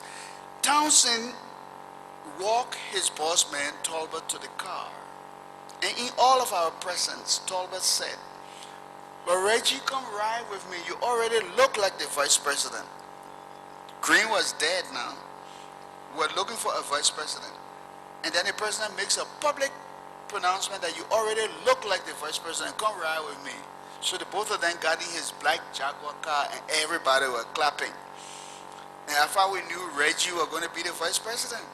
So people start campaigning with Reggie already to make sure that when he entered his kingdom, he will remember them.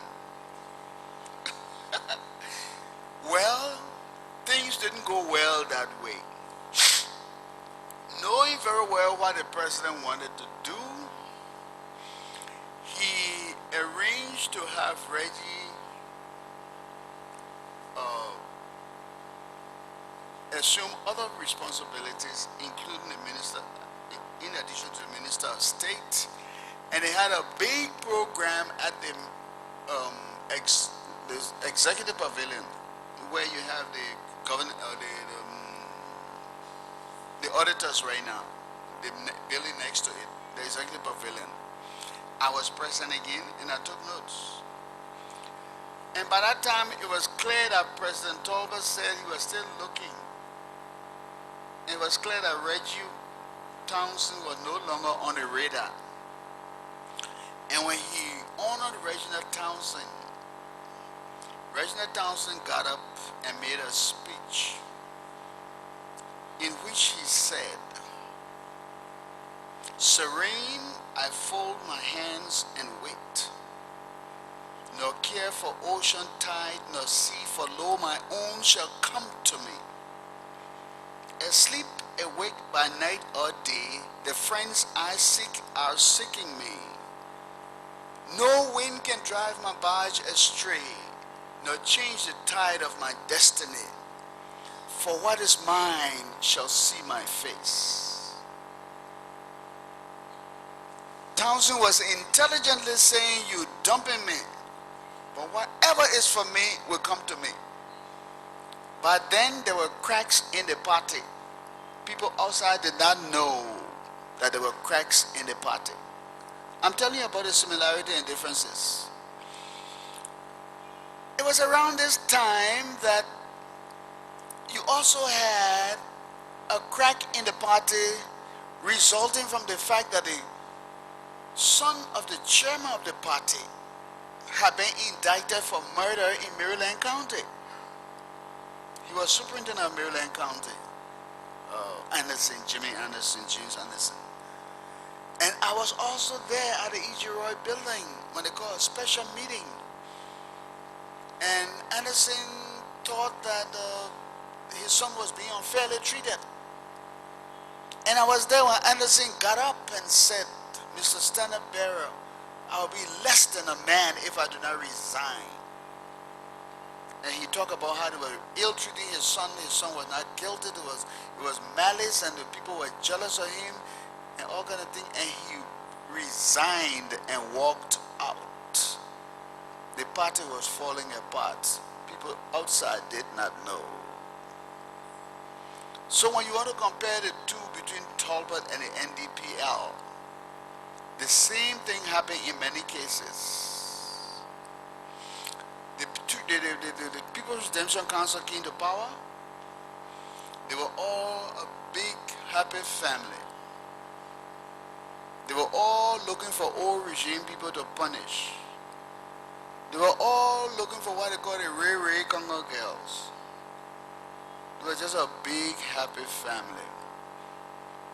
Then somebody came and told them,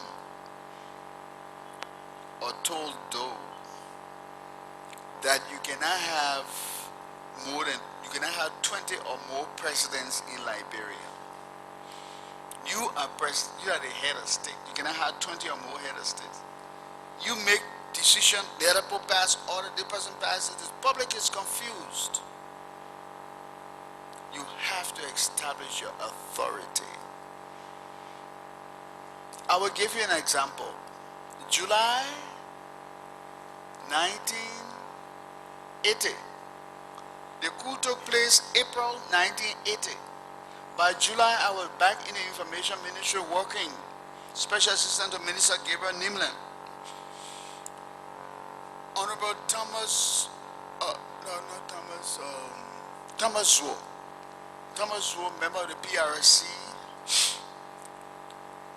sent, Henry Zuo, yeah, not Thomas, Henry Zuo, Honorable Henry Zuo, member of the PRC, sent a release to the Liberian Information, what you call Liberian Information, LINA, Liberian Information Service, Liberian Information Service, news agency, okay, news agency. And that was a very serious release. Why was it serious? It was serious because Zuo accused not Zuo alone, but a lot of PRC people, there were many that signed that release. I have it somewhere in the world, a copy of it. Zuo and his fellows accused President Doe of corruption. This was July 1980. They said President Doe was corrupt, and his Minister of State, George Bulley, was corrupt, and that they had found a bag with some money, with some gold, with some traveler's checks in Bentall on the eve of Tolbert's departure for Zimbabwe. And when they killed Tolbert, they decided to keep the bag so they could decide what to do with it. And it was said by them in that release that the bag was given to Doe, and Doe gave it to Bulley, and they don't know what happened with the money and the gold and the diamonds and the traveler's check. So we should announce that Doe is corrupt. Now, this is just July. April was the revolution. July, they want us to announce that Doe is corrupt. And that Doe had approved for the price of gasoline and the price of rice to go up, the price of bread and the price of gasoline to go up, and it was going to cause hardship for the Liberian people. Therefore, Doe is counter-revolutionary. He's not in the cause of the people, and therefore he's corrupt. They sent that release to the Information Ministry for us to announce. And I have a living witness, Edward Okiki Davis, Director General of the news agency. He's now in Philadelphia. I can give you his telephone number, and you can ask him. Okay? So, Gabriel Neiman was out of town. I was there as a special assistant. Head of State Doe went to Tucson to spend the 26th. And while he was in Tucson, they wanted us to announce in Monrovia that he was corrupt. So when I received this thing, I went to Ed Davis and said, look, they sent me this. We can't announce it. And I called LBS and said, we cannot announce it. Of course, EWA would have never announced it, so I wouldn't worry about EWA. We cannot announce it because there's a standing order from the government of Liberia. And I think that order still stands. I do not know whether it's changed or not. You can ask Minister Proplet. But that order is that anything that has to do with the executive mansion and the presidency that is negative cannot be published until the mansion is contacted. Anything that is negative about the presidency, the president, or the executive mansion cannot be published by the government press unless the mansion is first contacted for its side. And I said, therefore, based on this, and that was 1980, I have been in the ministry since 1976. So I was 4 years in the ministry and I knew better. I have been special assistant to about 3 ministers. I should know better. Based on this, we cannot publish it. So go and put it on the file. It will not be published. The very next day, Zuo sent a group of soldiers to get Gabriel Nimlin. Gabriel Nimlin was out of town, the Minister of Information. So I, as Assistant Minister and Special Assistant to the Minister, had to go to the Capitol building. So while I was going, I told them to bring the release along. I have photocopied it and put one on my file. Bring the release along, and I asked Mr. Edward Okiki Davis, the Director General, to accompany me to the Capitol building. I also asked Mr. Carlos Wallace Smith, who later on became member of Unity Party. He was deputy to Okiki Davis at the news agency, to accompany me to the Capitol building. So, and I drove to the Capitol building. I drove them. We got there, and we met Major Zuo or whoever. I don't know whether he was colonel or major. Anyway, we met him there. He was very calm. He acted like he was calm, but there was a storm brewing in him. He said, okay, people, we sent our release to you yesterday to publish, And until now, we haven't heard it on the radio. We just want to know what's happening. Well, I like to follow protocol sometimes. I said, well, the director of the news agency will explain to you why you didn't hear it. And Ed said, Mr. Councilman, we couldn't carry that kind of thing on the radio because it's against the head of state, and we have a standing order that anything that has to do with the mansion and the head of state, we cannot publish it until the mansion gives us a clearance. So I said, oh, so that is? He said, yeah. So just went down behind his chair with his right hand. And when he came out with AK-47. He said, line up against the wall. We line up. He had his finger on the trigger, and he started to lecture us. He said, you think that the three-party government will keep to bring back here? Is that what you think? You think that your UBF government will bring it back here? We tell you to announce that the man corrupt you, so you gotta go ask the man. The same corrupt man that man you go ask. He said, look, let me tell you something. You talk one more while, will bloody order you here. By that time, I had closed my eyes. I was no longer looking at him. I was just imagining what he would do. We passed through some dangers, like the song said, through many dangers, toil and snares. I have already come. When we look at nature and talking foolishness, we have been through danger. This man is trembling, visibly shaking, holding the AK-47 and saying, you're going to bloody us up. His bodyguard, everybody start begging for us. He said, no, let me bloody them up. Then let Doki will shed blood. My witnesses are alive. Ask them. So, they calmed him down and took the gun from him. His bodyguards, his office staff. Then he said, okay, who is the head of the news agency? He said, Ed David. He's going to put knocking down, took out his shoe, took out his watch, took out everything. He's going to central prison. And he turned to me, and he turned to Carla Smith. I give you 2 hours. If I don't hear anything on the radio, I will bloody you. I said, yes, sir. When you get under stress, don't panic. Just calm down. I told him, yes, sir. Then the boys came back to him and said, Chief, we ain't got no car to get him into to the prison. He said, you didn't bring car? I said, yeah, we brought car. He said, who driving the car? I said, I drive the car. So you the driver, get him and you go locking up. So I had the painful duty of driving my colleague Ed Davis to the central prison to lock him up. I was the driver.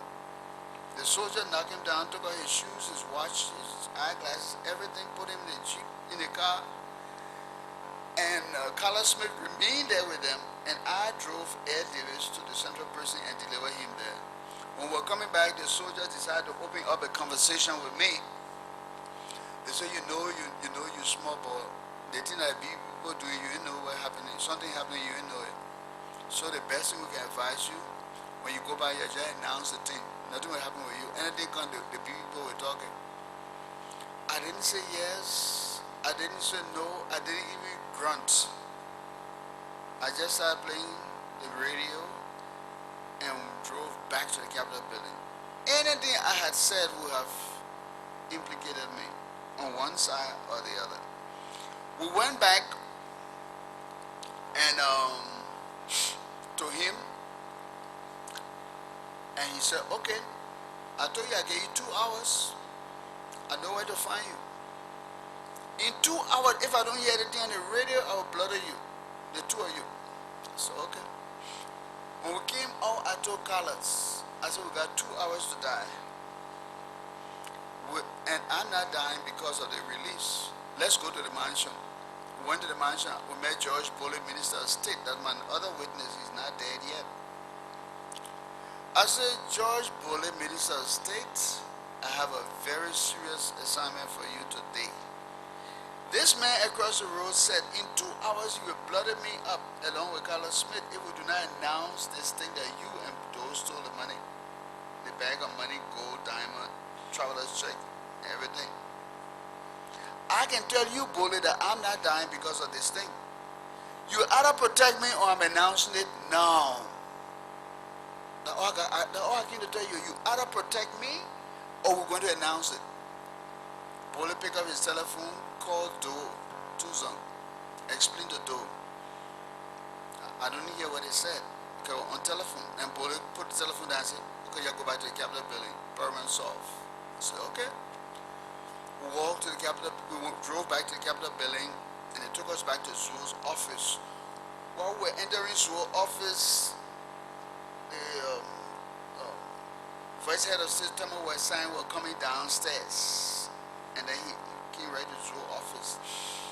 And then Tama Westside told Zuo, said, Zuo, the chief call is my leader people. Leader people. Then Zuo said, so Tama sign? The thing will be on here? Leader people. They want a revolution for corrupt people to come and lead the people. He said, hey man, so, and you know what we're on? Lead a thing. So then Westside went back. Zuo turned to us. He said, I know you. He said, I know your face. When something happen here, I will find you, I will bloody you. From that day, July 1980, I tried to keep out of public functions because I wanted you to forget my face.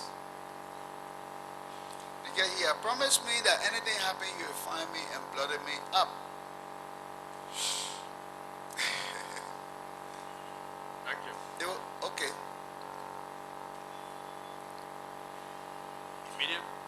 Immediately after April 12th. Immediately after April 12th, yeah. And during the early part of the first and second years, the social military political slogan was 1985 will return the country to the civilians. Yes, sir. We'll go to the ceasefire. Yes, sir. By 1983-84, that slogan was changed to returning the country to civilian rule. Yeah. People who have access to English language, they felt that something was going wrong. And you, as Assistant Minister of Information, putting in the strategic areas of defining and disseminating the language of the government. Yeah. Can you tell us how do you understand the two phraseology? Turning the country over to the civilians and turning the country to civilian rule. What? 1 minute.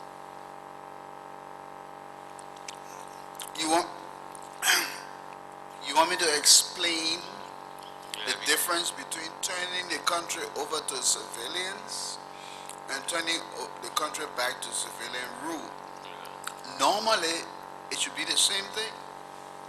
If you turn over to civilians, you have turned over to civilian rule. If you turn over to civilian rule, you have turned over to civilian. It should be the same. But since I know what you're saying, because I've been trained to answer what you don't ask, I would say this. It's the case of Kuku Jumuku. I told you here that I was sent back to the United States when I was assistant minister. I was there as press counselor. I was promoted to assistant minister. And after I made efforts so that the Constitution will not die, and made efforts so that the Firestone people release the constitutional convention, the referendum result from Firestone manager's vault. And after I took the foreign press to the university campus to cover the aftermath of the university crisis with the military, I was perceived as a troublemaker. And I was sent back to the United States, and my rank went back to me, minister, to be press and cultural counselor. So I was demoted and sent back. I'm coming to answer your question now. I was demoted and sent back because of many reasons. One of it is that in the Ministry of Information we had internal rivalry. Internal rivalry. Nkrumah was Minister of Information. And there were rumors that certain situation was going on to unseat Mr. Nkrumah. And there was the perception that Bowier and Nkrumah being friendly, and Bowier preparing all these memorandum every morning about how the ministry should run, according to the public relations and damage control and public diplomacy. You cannot mess with Nkrumah without messing with Bowier. So the best thing you do, mess with Bowier first.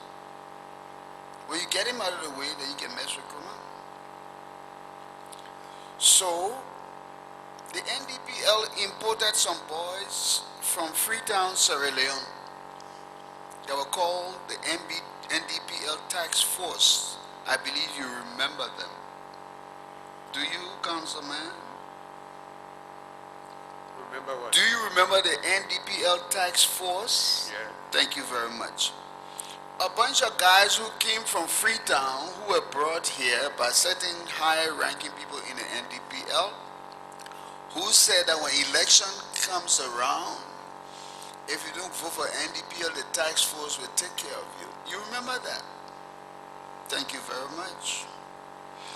Well, somebody got a guy called Buckeye from Freetown who came with the tax force to write a letter to the head of state Doe outlining the situation with the university, the constitutional convention, the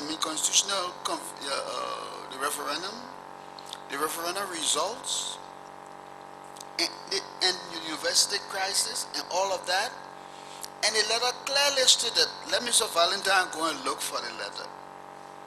The letter clearly stated to President Doe that the NDPL task force was advising him that if Bowier remained in Liberia, he would not win the presidency.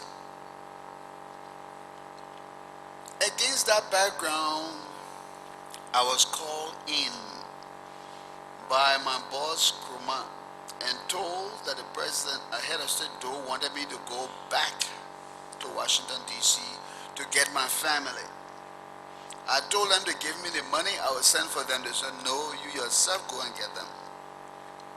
When I went to get them, they sent me a telex stating that by directive of the head of state and commander-in-chief, you had ordered not to return to Monrovia. It was during that time that I was there for the second time that Mr. Vargas Matthews, and they were 1984, Mr. Vargas Matthews appeared in the United States at the time when political parties and political activity were brewing in Monrovia. You want the story? I will tell you the story. Please give me a chance. Mr. Matthews appeared in America when political parties were brewing here. As I told you, Mr. Matthews was supposed to go to the U.S. in September 1984, but he sent a letter by me to tell Thomas Woyu why he could not come because he wanted to be on the ground. But toward the end of '84, Matthews left town and went to the United States. When I was press counselor,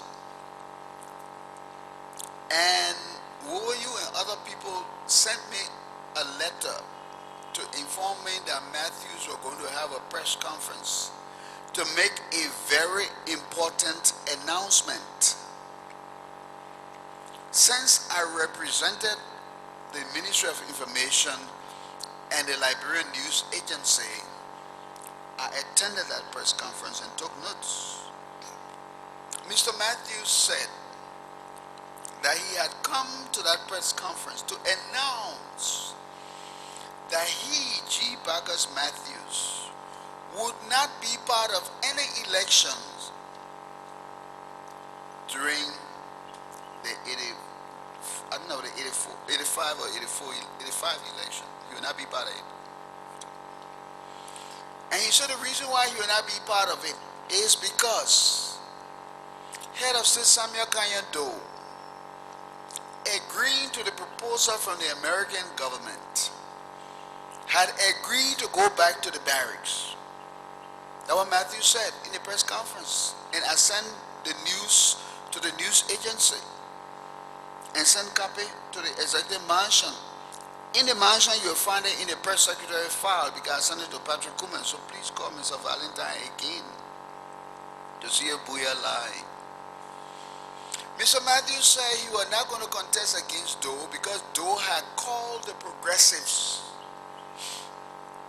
And then he named some people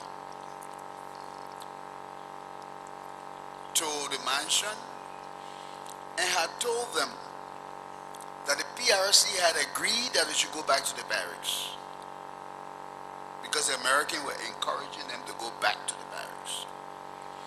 The Americans were going to give each of them $25,000 to start life. They were going to help them to go to school, take care of their family for so many years, make sure they got an education. When they got through with whatever they wanted to do, they would help them to go into business. Doe and his group, according to Matthews, agreed. I sent the release to Monrovia. Matthews said the reason why he will not compete in the election is because Doe only asks one favor of the progressives. And that one favor is that when they go back to the barracks, or before they go back to the barracks, some arrangement should be made so that the government of Liberia will grant them pension. Number one. Number two, some paper must be signed, some law must be passed, or decree must be passed, that those who participated in April 12 will never be persecuted.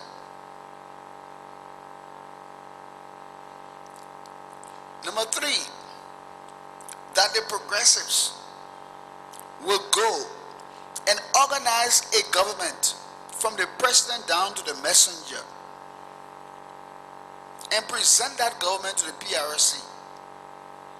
And the PRC will arrange a transition with them. Mr. Matthews said when they left that meeting and came outside, trouble started to breed within the ranks of the progressives.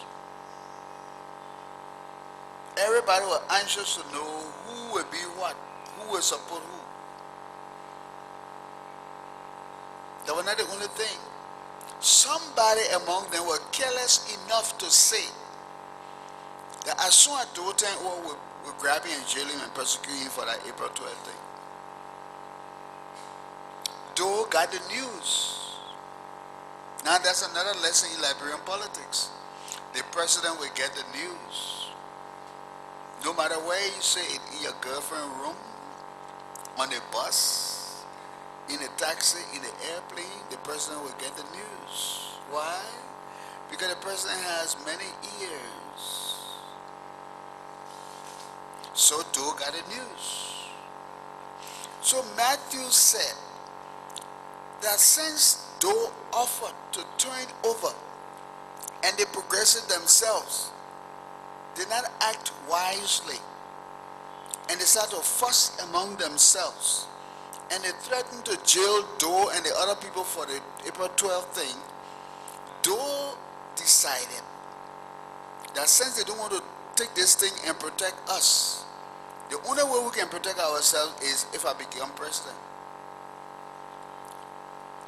That That was when Doe arranged, or the NDPL arranged, for military and security personnel to meet Doe at the shuffling military barracks and elect him to be their presidential candidate for the NDPL, because they said, if we do not have Doe to become our standard bearer, and if he does not win the election, when these people come to power, they will treat the army the same way they treated us in the past. I mean, that was their propaganda, but that's what they said. Thank you. So, Mr. Matthews refused to contest the election against Doe. And Mr. Matthews said this thing which became the headlines in Liberia. And I sent the story here. He said, the politicians have missed the boat which is gone sailing with Samuel Doe aboard. The politicians have missed the boat that is now gone sailing with Samuel Doe on board. Well, later on, we found out that Doe and Matthew were friendly, and Doe gave him a brand new car and all like that. And so the progressives started to accuse him of being the one who told Doe, but we never got that established until he died. So you wanted me to tell you the difference between these things. I'm just telling you that. No, it's understood now. Thank you. While testifying, you made mention of one Mansfield Yancey. Mansfield Yancey, yes sir. Do you know his whereabouts now? Mansfield Yancey is buried at the Gate of Heaven Cemetery, Maryland, USA.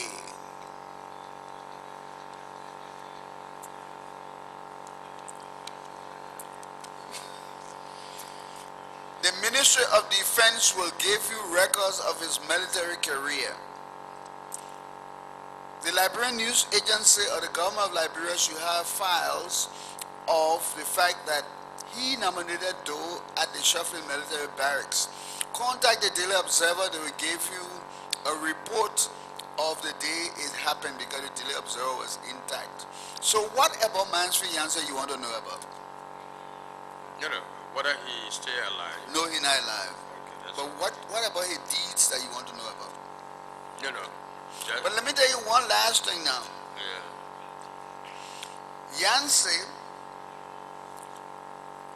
Yancey nominated Doe, and he helped to squash the invasion. He was made ambassador to Guinea, but he never went to Guinea. That's the part I want to tell you. Why? That's the Liberian family system. Mansfield Yancey was married to Marlene Phillips. Marlene Phillips was the sister of the Phillips guy that got killed, and they said the military killed him. But before he got killed, when the invasion occurred, they accused all of them. And while they were in court, Marlene Phillips Yancey slapped Mr. Broderick, what is Councilor Broderick name? Nelson Broderick. She slapped Nelson Broderick and said that Nelson Broderick was lying on her brother. Okay, so she was acting as a family woman defending her brother. Well, the news got to Doe that the man that you nominated to be ambassador to Guinea, his wife slapped the government lawyer. So what kind of Guinea you send the man to? That was the end of his career. In the 70s, as well as in the 80s, and now, there were call for drastic change, radical change, dramatic change, and also take your destiny into your own hands. Take your destiny away. Into your own hands. Into your own hands, yeah. Can you help to define define this as political activists? You mean I'm going to define this in the context of my political activism? Yes. Well, when we talk Whether about it was appropriate at the time and whether it's still appropriate now. it's appropriate, it would be appropriate until all of this all turn to dust. It is always appropriate for Liberian people to have their destiny in their own hands. It is a sickening thing, very sickening, to hear high-level people in high places all over this country tell you where we want to do it, but you think the American people will agree? Sick people. Should they tell us what to do? Do we live in a kitchen? Our destiny should be in our own hands. Our life may be in the emperor's hand, but our conscience is our own. So that would be appropriate until all of this building turns to dust. Thank you. Thank you. You also said that during your visit in America, there was certain things you were told to tell President Doe to Yes, yes, yes. do. If not, by October, By October 1990, we'll look around and we'll not see him. That's what they told us. what they suggested to you? Well, I'm a dumb boy, but if you tell me in October you'll not see the man, in September he disappeared, that means you told me the truth. Can one then conclude that there was external influence that were covering the war? I told you I will explain the story to you. Then when I explain my side to you, go home and let your grandma explain the rest. Because the reason why I'm saying so is not any insult to you or something. I just want to put it simply. We explain that these people say we're not going to stop the war because this man will not leave. We have the ability to stop Taylor in his tracks, but we're not going to do it until the man leaves. Go back, tell this young man he's 40 years old. Life begins at 40. Let him take your money and go enjoy it. We don't mind. But if you stay there until October, you look around, you'll not find him. September, I left him here with y'all. I left him here with y'all with a red hat, red and white striped t-shirt and white shirt trousers. I left him here. You told me to kill him. I've come back, I don't see him. So what do you want me to do? Because you got big mouth, I wanted to.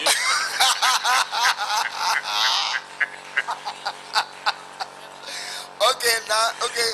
Okay, no, it's understood. No, since you want to challenge my big mouth, since you want to challenge my big mouth, let me tell you something. My big mouth is not a coward mouth. I told you also that a group of Liberian people, in fact, you were there, you're my witness. You're not dead, you're my witness. A group of Liberian people got together and said, we'll make peace. And in your presence, Charles Gunny from the American Embassy in Mamba Point traveled to Freetown to tell Woyu not to agree because he had a military advantage. Woyu did not agree. We went into war. The country got destroyed. Then you want to, who are behind it? Okay, if we want to call it big name, we just said that Charles Gunny was acting in his own interest.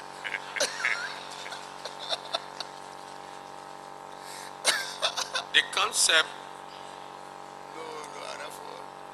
concept, the concept of TRC, yes, sir. truth speaking and reconciling differences, is more religious, yes, sir, than secular in nature. That's true.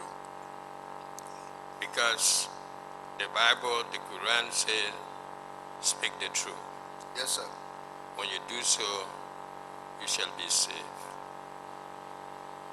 why the secular concept talk about you not to give statement against yourself, Yes, sir. and if you do, will be used against you. Yes, sir. In this regard, it will be felt in the Liberian society that the religious leaders should take the front row in encouraging people to speak the truth and reconciling the differences among our people so as to reunify them for the greatest task of reconstruction. But among the religious groups in Liberia, there is reverent, a competition of superiority, a competition of who is more Liberian than the other. And how do you see the future of Liberia under such circumstances? The future of Liberia is very bright. I'm a patriot who's looking down the years. The future is very bright. If I had the power, I would die today and be born 2 or 10 years from now because the future will be better. My big mouth says so. The future of Liberia will be bright because it is true that there are misinformed people who try to drive a wedge between individuals, groups, and institutions in this country. They will burn themselves out. As I told you yesterday, Mr. Montresa wrote, 1,000 candles burn themselves out, still I read on. 1,000 candles burn themselves out, still I read on. Do you remember, Mr. Commissioner, that before we ever heard that there were going to be war in this country, I called you. In fact, you came to my office to discuss the possibility of the Muslims having a radio station. Do you remember? Thank you very much. You came to my office along with the Sharif, who was head of the Muslim Council, and somebody else to talk about the Muslims having their radio station. That was about 88. There was also a proposal for the Muslims to construct a central mosque opposite the DHL office. You remember? Yeah. Thank you very much. 88. I told you I heard what you say. I was going to take it to the head of state and President Doe, and whatever he tells me, I will get back to you. You remember? Yeah. I went to President Doe and presented to him the plan you have for a, you didn't want a radio station, you want a radio and television station. And you wanted to build your mosque, central mosque, on the street right down there opposite DHL, in that space where the children play football. They will say, Bowier, I say yes. Do you understand Arabic? It was on Crying. Where they have that car park. Something you want to put down here? No, on Broad Street, on Crying. Okay, bro. Okay, let's say Crown Hill. He said, Bowier, do you understand Arabic? I said, no, sir. He said, hey. When they put talking something and now you know what they're talking? You know, I never told you this before, but now this is time for my big mouth to talk. He said, when people get on a radio station and then talking something, you will hear what they're saying. I said, no, sir. The next day you get a no taxi in town, you know, what you will do? You won't get radio station to people who you don't know what they're talking? And you wanted to build a mosque on Broad Street? I said, man, move from here, man. Well, I didn't tell you that. I came back, I told you things are under consideration. I'm a damage control guy.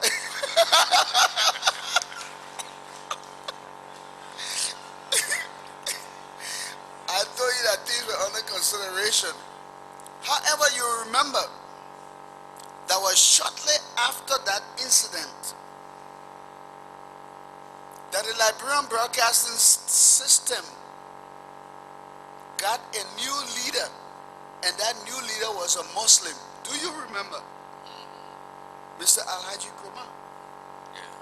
Then you started a program on that station called Islam and You every Friday. Yes. Thank you very much. One of my colleagues in the cabinet, who is now high in this government, works with the foreign ministry, came to my house one Friday evening. Said, Bowier, I said, yeah, man, what you doing in this country, man? We like the way you run the Ministry of Information thing, but man, you're going too far now. I said, what happened? He said, you got my dingoes in my living room.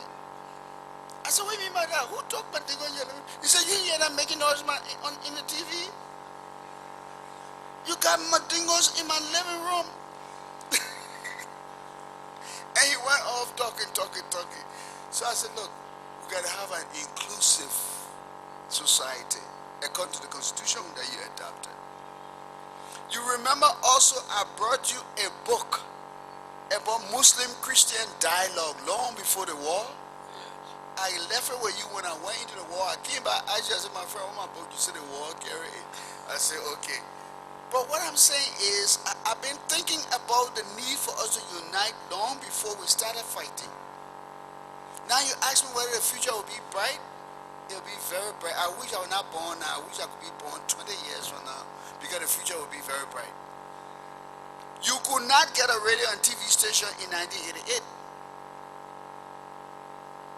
Today, one of the most powerful radio and TV stations in this country is owned by a Muslim right across the road. That is the station that's broadcasting this thing live to everybody. Do you see what I see? Oh, beautiful for patriots dream that see beyond the years. In 1988, what I could see is happening now. And what I see now, people who don't see will see it 2050. This country will be better. Our generation is the last messed up generation in this country. Our children will be better. They will know nothing about country and Congo. They will know nothing about foolishness. They will all beat their swords in the plowshare. They will live in peace, because we tell them the truth about those who want to divide us by sharing lies. Thank you very much. Thank you too.